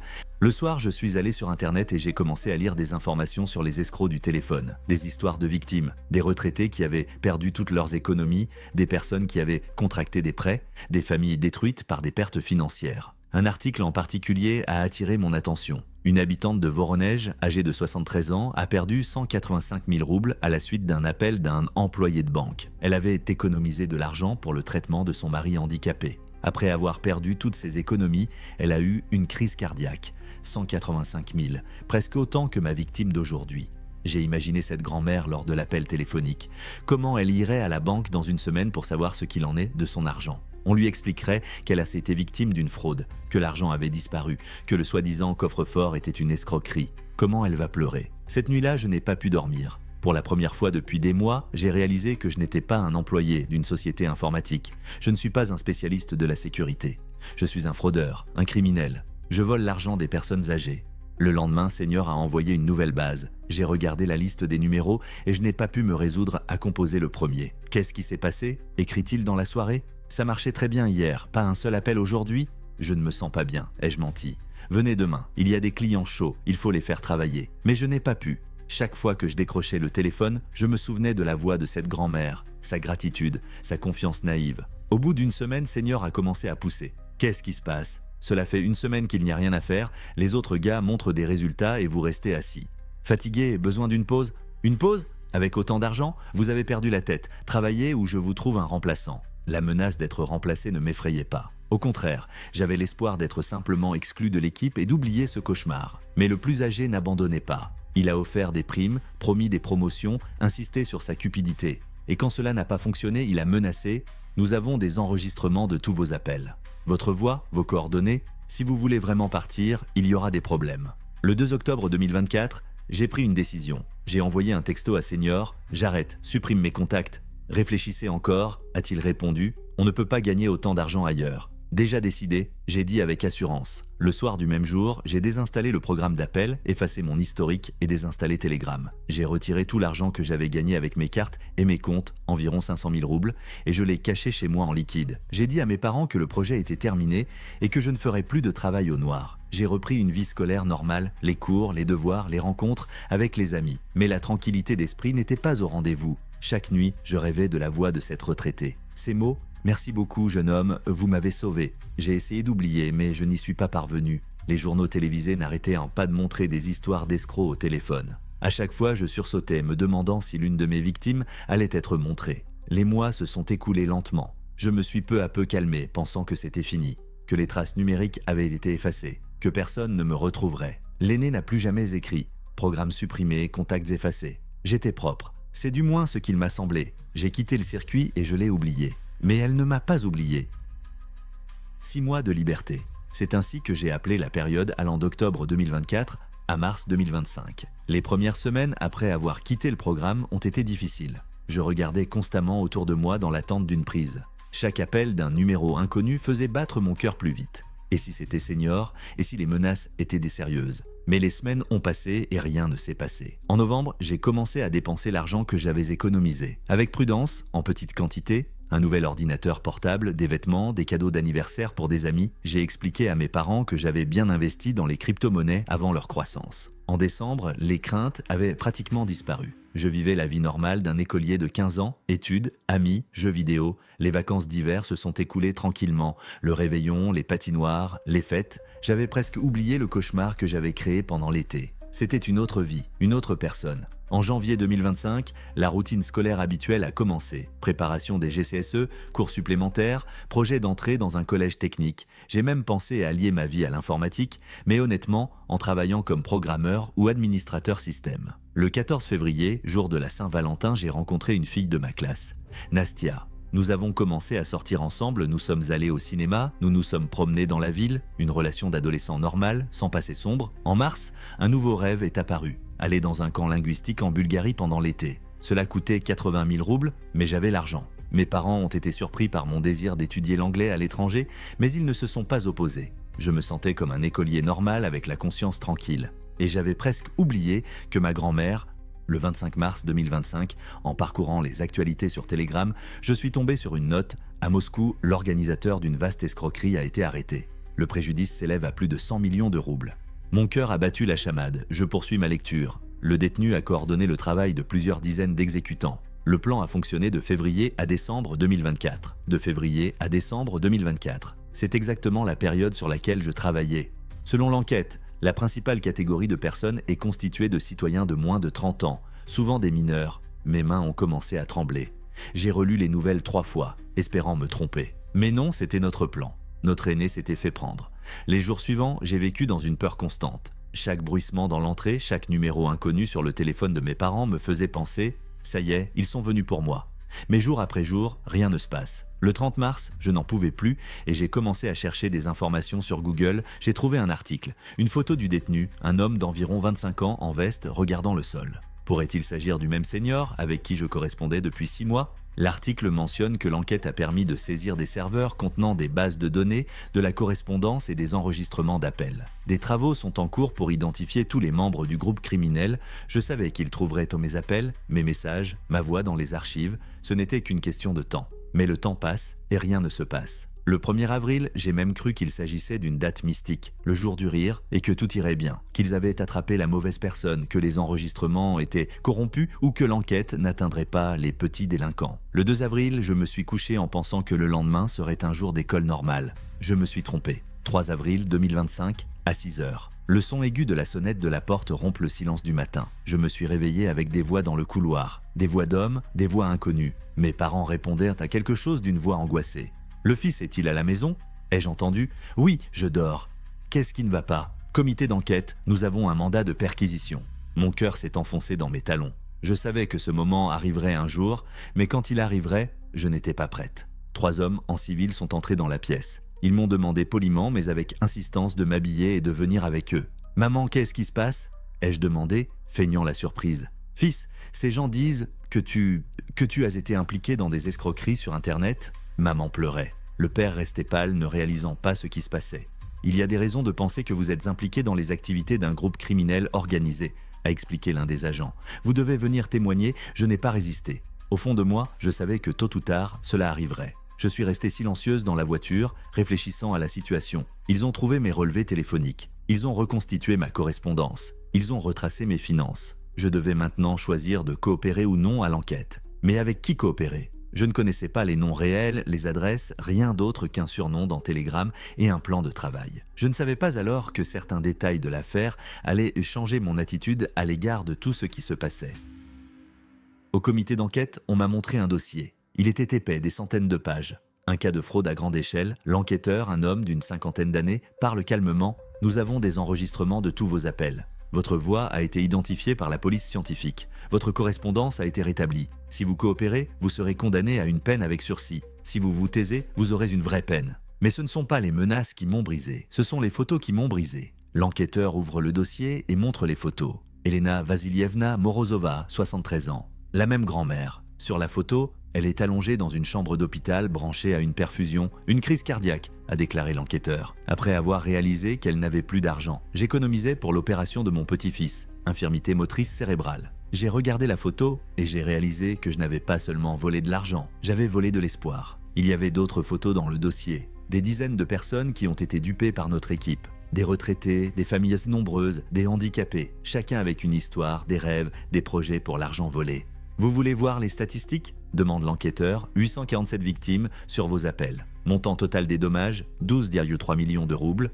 847 personnes, 12,3 millions, des chiffres derrière lesquels se cachent des vies détruites. J'ai témoigné. J'ai dit tout ce que je savais sur le projet. Mes seniors étaient plus malins que cela. Personne ne connaissait mon vrai nom, ni mon adresse. Juste un surnom et des numéros de téléphone périmés. Mes parents ne se sont pas détournés. Maman a pleuré, mais s'est serrée dans les bras. Papa est resté silencieux, mais il a engagé un avocat. Il m'aimait quoi qu'il arrive, et c'était le seul point positif de ce cauchemar. Aujourd'hui, je suis en liberté sous caution. L'affaire est devant le tribunal. Mon avocat dit que je serai probablement condamné à une peine avec sursis, compte tenu de mon âge et de ma coopération à l'enquête. Mais le verdict n'est pas l'essentiel. L'essentiel, c'est que j'ai pris conscience de ce que j'étais devenu. À 15 ans, j'ai ruiné la vie de 847 personnes, selon l'enquête, et aucun remords ne pourra réparer cela. C'est pourquoi j'écris cette confession. Peut-être que certains adolescents la liront et réfléchiront à 2 fois avant d'accepter un travail à temps partiel inoffensif. Ou peut-être qu'un enquêteur ou un procureur trouvera ce texte et se rendra compte que je ne suis pas un membre du BCG mais un gamin qui ne savait pas dans quoi il s'engageait. J'ai franchi la limite entre la stupidité et le crime au moment où j'ai composé le numéro du retraité. Je ne m'en suis rendu compte que lorsqu'il était trop tard. J'ai 16 ans. Je suis un escroc. Et je vais devoir vivre avec ça pour le reste de ma vie.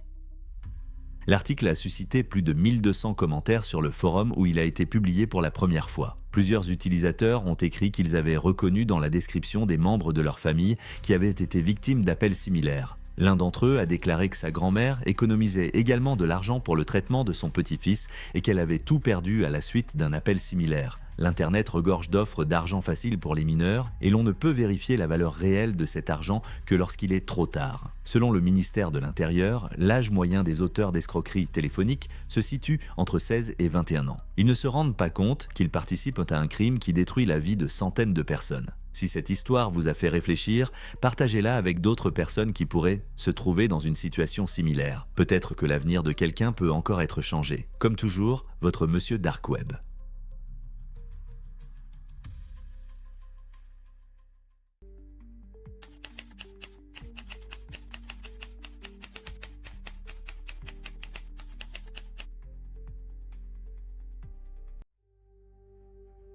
Bonjour mes chers amis et abonnés, bienvenue sur notre chaîne. Aujourd'hui, j'ai une histoire très spéciale pour vous. La 3e partie de notre série Confessions of the Digital Underground. Nous avons commencé par l'histoire de Ghost Protocol, une équipe à la recherche de Bitcoin oublié. Puis nous avons plongé dans le monde obscur de la fraude téléphonique avec la confession d'un opérateur appelé Cypher. Et aujourd'hui, je vais vous raconter l'histoire d'une personne connue sur le Darknet sous le nom de Shadowtech. Il ne s'agit pas seulement de l'histoire d'un pirate informatique, c'est l'histoire d'un homme ordinaire, un talentueux informaticien indépendant d'Austin, devenu un maître de l'ingénierie sociale, un homme capable de vous faire renoncer à vos biens les plus précieux par un simple coup de téléphone. Qu'est-ce qui pousse une personne à franchir cette limite? Que ressent-on lorsque notre voix devient une arme? Et surtout, Quel est le prix à payer lorsque ce jeu prend fin? Vous découvrirez l'opération la plus audacieuse de l'équipe de la Zone Fantôme, une attaque contre des entreprises de Dallas qui a rapporté près de 300 000 $.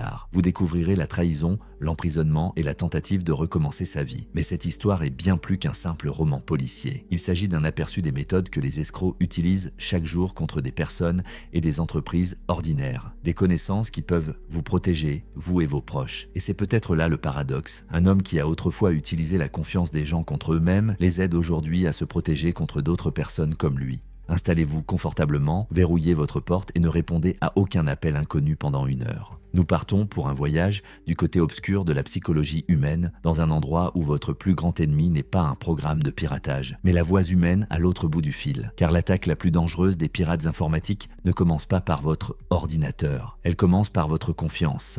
J'étais freelance à Austin jusqu'au 10 juillet 2015, date à laquelle j'ai pris une commande qui a bouleversé ma vie. Austin, Texas, une ville de startups, de musique et d'opportunités infinies pour des gens comme moi, des techniciens de 27 ans avec de l'ambition mais sans attache. Je vivais dans un petit studio dans le quartier d'East Riverside. Rien d'extraordinaire, un bureau, un lit, un ordinateur puissant et une vue sur la ville qui ne dort jamais. L'endroit idéal pour quelqu'un qui gagnait sa vie dans le confort de sa propre maison. Mon vrai nom n'avait pas d'importance. En ligne, j'étais connu sous le nom de Shadowtech. Dans la vraie vie, je n'étais qu'un freelance informatique de plus qui prenait des commandes sur Upwork, Freelancer et quelques forums spécialisés. Développement web, configuration de serveurs, parfois un peu de white hat hacking si un client voulait tester la sécurité de son site web. Rien de criminel, un travail ordinaire pour de l'argent ordinaire.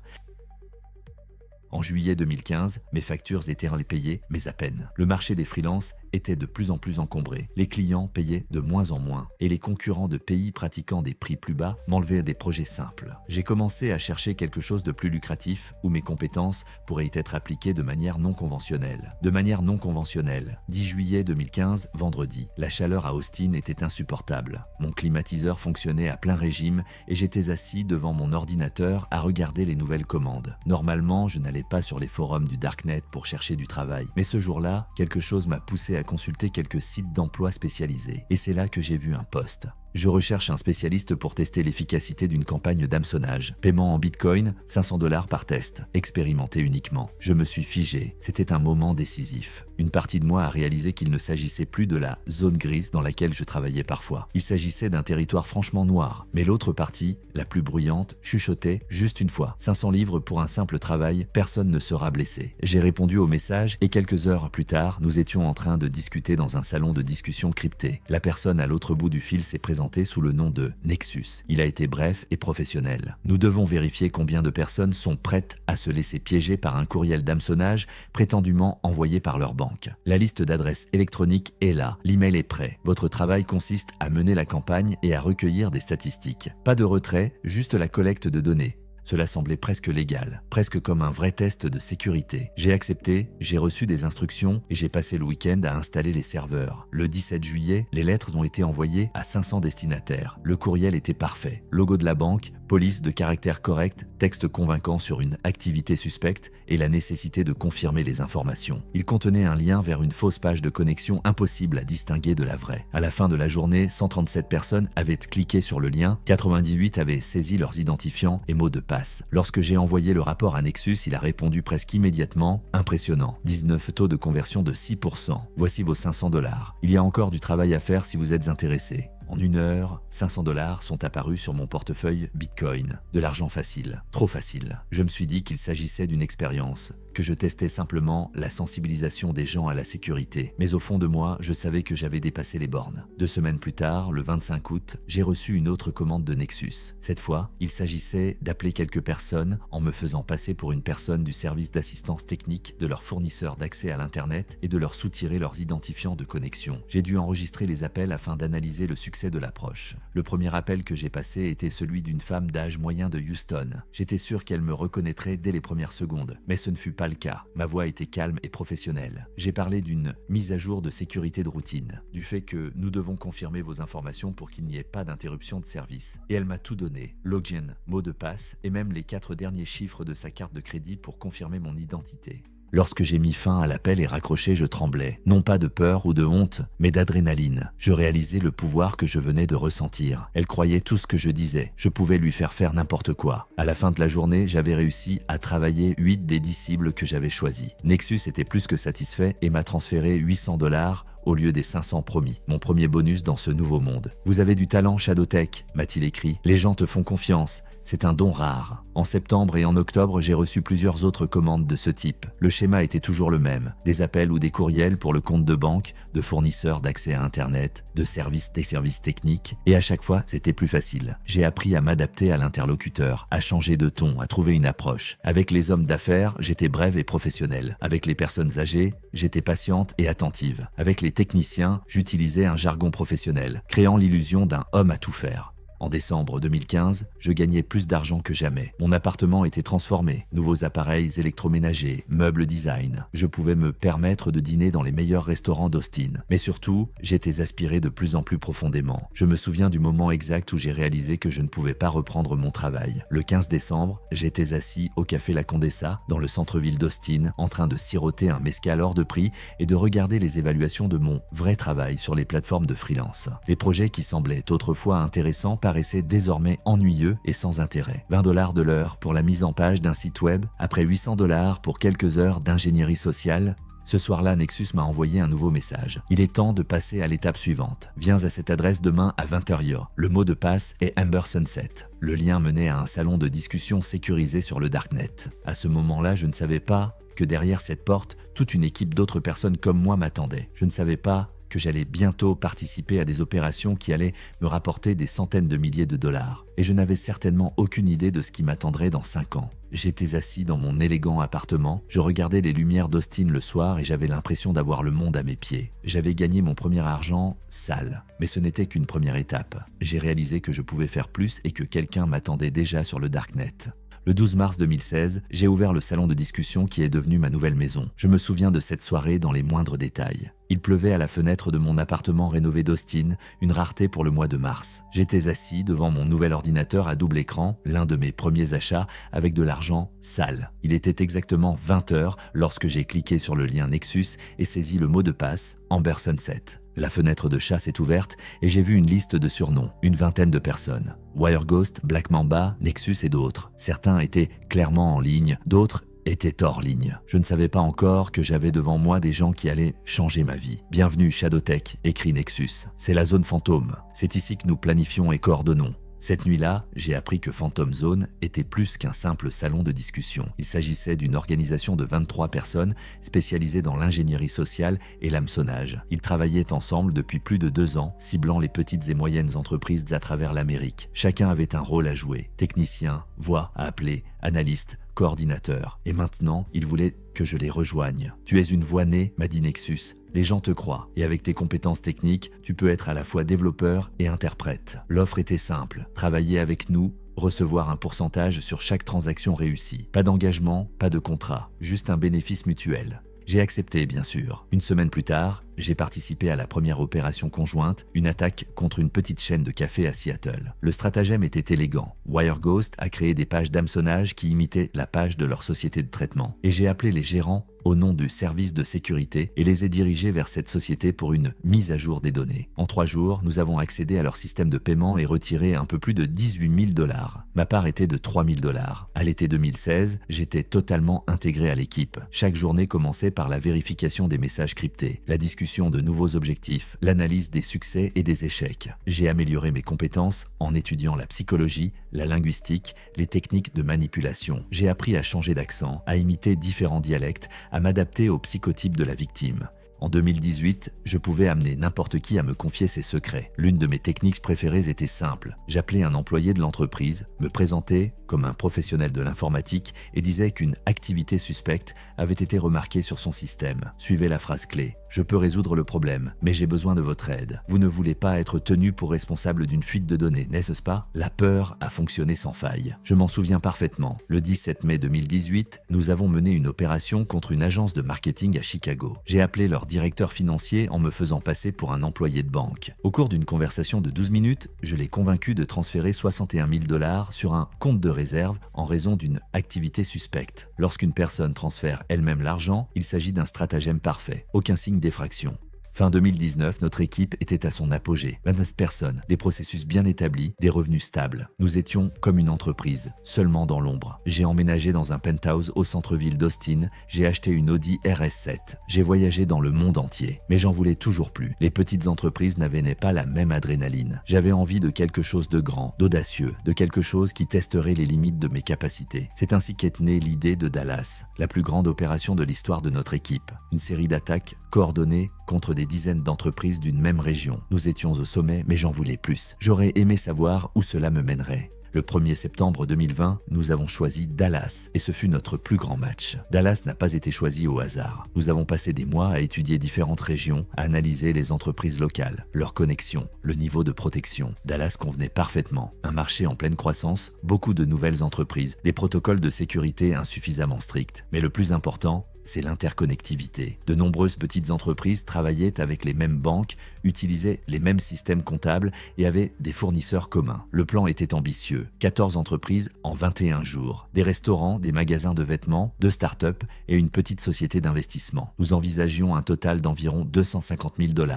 La plus grande opération de l'histoire de notre équipe. Les préparatifs ont duré tout le mois d'août. WireGhost a créé des pages de phishing et mis en place des serveurs. Black Mamba a étudié les flux financiers des entreprises. Voxtrick a préparé de faux documents. J'ai travaillé sur des scripts vocaux, peaufinant chaque intonation, chaque phrase. Une approche différente pour chaque cible. L'opération a débuté le 7 septembre. Les premières cibles étaient 2 restaurants du centre de Dallas. J'ai appelé au nom de leur société de traitement. J'ai signalé une tentative de fraude massive et je les ai dirigés vers une page d'hameçonnage pour qu'ils modifient leurs informations d'identification. Dans la soirée, nous avons accédé à leur système de paiement et retiré 17 000 $. Le 12 septembre, nous nous sommes attaqués au magasin de vêtements. Autre légende, les représentants d'une plateforme de vente rénovée. J'ai appelé les gérants, leur ai parlé du nouveau portail où ils pourraient obtenir des réductions et leur ai demandé de s'inscrire. Bien entendu, la vérification d'identité exigeait les mêmes données. Encore 23 000 $. Le 15 septembre, nous avions piraté les systèmes de la moitié de nos cibles. L'argent coulait à flot, 17, 23, 39, 52 000 $. Nous étions sur la bonne voie pour atteindre notre objectif de 250 000 $. La cible la plus difficile était une société d'investissement située au 20e étage d'une tour du centre de Dallas. Elle disposait d'une bonne sécurité et d'un personnel informatique expérimenté. Mais nous avions une arme secrète, la connaissance de la hiérarchie de l'entreprise. J'ai appelé, non pas le directeur informatique, mais son adjoint en me faisant passer pour un consultant engagé par le directeur informatique pour un audit de sécurité secret. Cela a parfaitement fonctionné. Il m'a fourni tout ce que je lui demandais de peur de décevoir le patron. Le 18 septembre, nous avons franchi la barre des 200 000 $. Nexus a proposé de mettre fin à l'opération, mais j'ai insisté pour continuer. Nous étions si près du but. C'était une erreur de ma part. Le 22 septembre, le total atteignait 286 000 $. Nous avons fait la fête, en nous envoyant des messages de félicitations et en planifiant la manière dont nous allions dépenser l'argent. J'ai transféré ma part, 58 000, par le biais de plusieurs faux portefeuilles. J'ai acheté d'autres crypto-monnaies, puis j'en ai transféré une partie sur un compte offshore. Une procédure standard, mais quelque chose a changé. Je l'ai remarqué au bout d'une semaine. WireGhost, habituellement le plus actif dans nos discussions, est devenu silencieux. Il répondait brièvement, retardait les rapports, omettait les vérifications quotidiennes. Le 15 novembre 2020, j'ai remarqué que WireGhost était trop silencieux. J'ai fait part de mes inquiétudes à Nexus. Il a reconnu que quelque chose n'allait pas. Nous avons commencé à vérifier, changer les canaux de communication, tester de nouveaux protocoles de sécurité, chercher des signes de fuite. Rien ne s'est produit.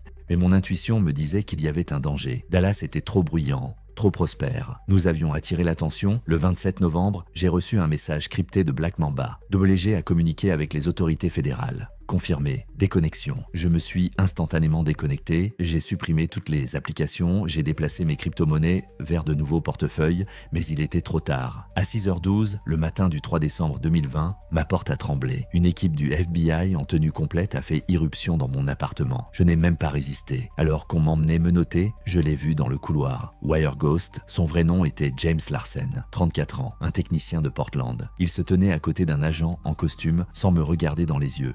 « Tu aurais pu disparaître ?» lui ai-je dit. « Pourquoi dénoncer tout le monde ?» Il a finalement levé les yeux. Il y avait un étrange mélange de culpabilité et de soulagement dans ses yeux. J'ai eu un bébé, Shadowtech. Je voulais prendre un nouveau départ. L'arrestation n'était qu'un début. Au cours des mois qui suivirent, le FBI découvrit la quasi-totalité de la structure de Phantom Zone. 19 des 27 membres ont été arrêtés. Nous avons été accusés de fraude informatique, d'usurpation d'identité, de blanchiment d'argent, d'activités criminelles organisées. La liste était longue. Mon audience préliminaire a eu lieu le 17 février 2021. Les preuves étaient accablantes. Enregistrement d'appels, capture d'écran de chat, transactions financières, WireGhost a tout remis.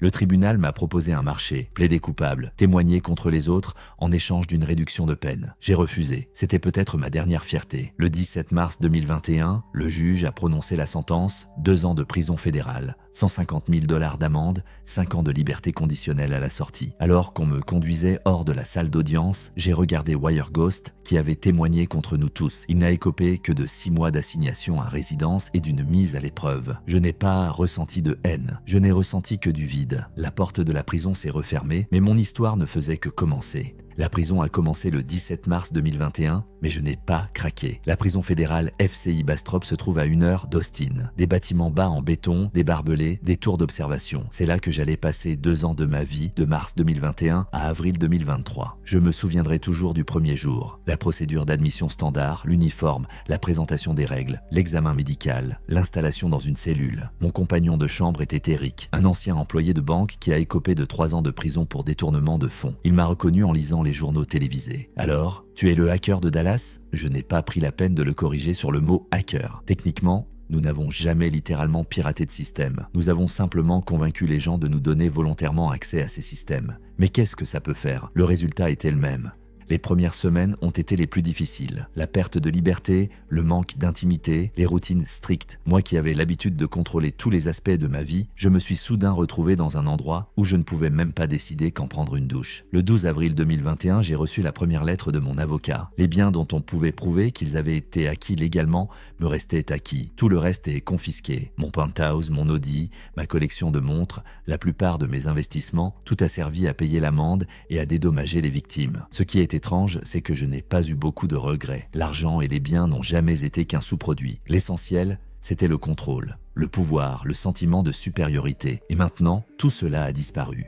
J'ai décidé de tirer le meilleur parti de mon temps. Je me suis inscrit à un programme éducatif et j'ai commencé à étudier la cybersécurité juridique et le piratage éthique. Peut-être qu'après ma libération, je pourrais trouver un emploi en tant que consultant, aidant les entreprises à se protéger contre des gens comme moi. Le 2 septembre 2021, j'ai eu accès pour la première fois à un ordinateur dans le centre éducatif de la prison. Pas d'accès à Internet, bien sûr, et une gamme limitée de programmes. Mais même cela m'a fait l'effet d'une bouffée d'air frais. Je pouvais programmer, créer des systèmes simples, résoudre des problèmes. Cela m'a rappelé l'époque où je n'étais qu'un freelance, avant de franchir la ligne de démarcation. L'hiver 2021-2022 a été une période de réflexion. J'ai beaucoup réfléchi à ce qui m'avait amené ici. Ce n'était pas un manque d'argent. Je gagnais suffisamment en travaillant en freelance. Ce n'est pas un manque d'opportunités. Avec mes compétences, j'aurais pu trouver un emploi dans n'importe quelle entreprise technologique. C'était une soif de pouvoir, de contrôle, de sensations fortes. Et surtout, un manque de retenue morale. Au printemps 2022, j'enseignais la programmation de base à d'autres détenus. L'administration approuvait mon initiative. Cela m'aidait à occuper mon temps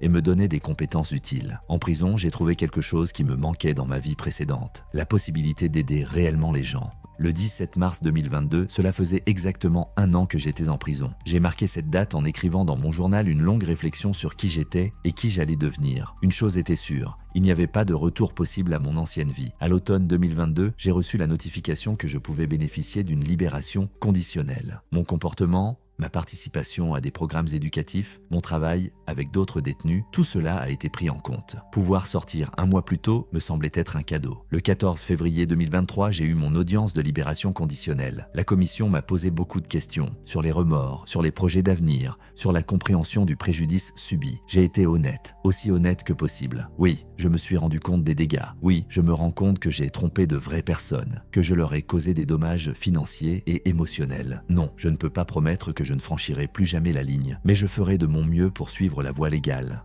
Le 3 avril 2023, j'ai franchi les portes du centre de détention provisoire de Bastrop. Je portais les mêmes vêtements que ceux dans lesquels j'avais été arrêté. Jeans, t-shirt, basket. Tout le reste appartenait au passé. Les premières semaines de liberté ont été étranges. Le monde avait changé en 2 ans, et moi encore plus. J'ai loué un appartement bon marché dans la banlieue d'Austin. J'ai trouvé un emploi temporaire en tant que consultant pour une petite société d'informatique. Pas de penthouse, pas de voiture de sport, juste une vie normale. En liberté conditionnelle, je ne pouvais pas quitter le Texas. Je devais prendre régulièrement des nouvelles de mon agent de probation. Je n'avais aucun contact avec mes anciens associés. Et, bien sûr, je ne devais pas enfreindre la loi. J'ai parfois été tenté, surtout quand je voyais des vulnérabilités évidentes dans les systèmes avec lesquels je travaillais. J'aurais pu, mais je me suis arrêté à chaque fois. Début 2024, j'avais les pieds sur terre. Je travaillais à distance pour 2 entreprises spécialisées dans la cybersécurité. Elles connaissaient mon parcours. J'ai été honnête avec elles. Certaines entreprises apprécient l'expérience de l'autre côté. Le 15 mars 2024, j'ai fait ce à quoi je pensais depuis de nombreux mois. Je me suis connecté au Darknet par le biais d'une série de proxys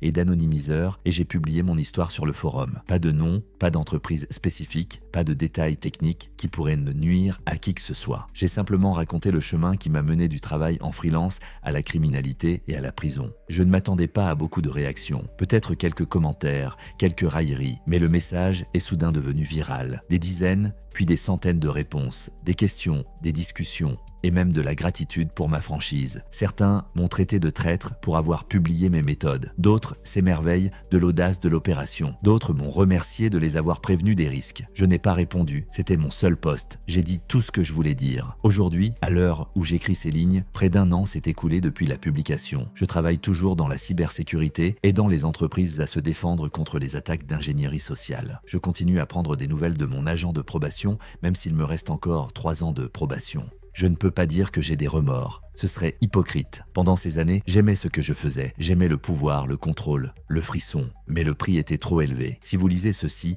j'espère que mon histoire vous apprendra quelque chose. Peut-être avez-vous, vous aussi, cette soif de pouvoir, de contrôle sur les autres. Peut-être que vous aussi, vous rêvez parfois de franchir la ligne. Je ne vais pas vous donner de morale, chacun fait son propre choix. Souviens-toi simplement que chaque action a des conséquences. Et un jour, tu devras en répondre. Je suis libre, mais les ombres du passé sont toujours là.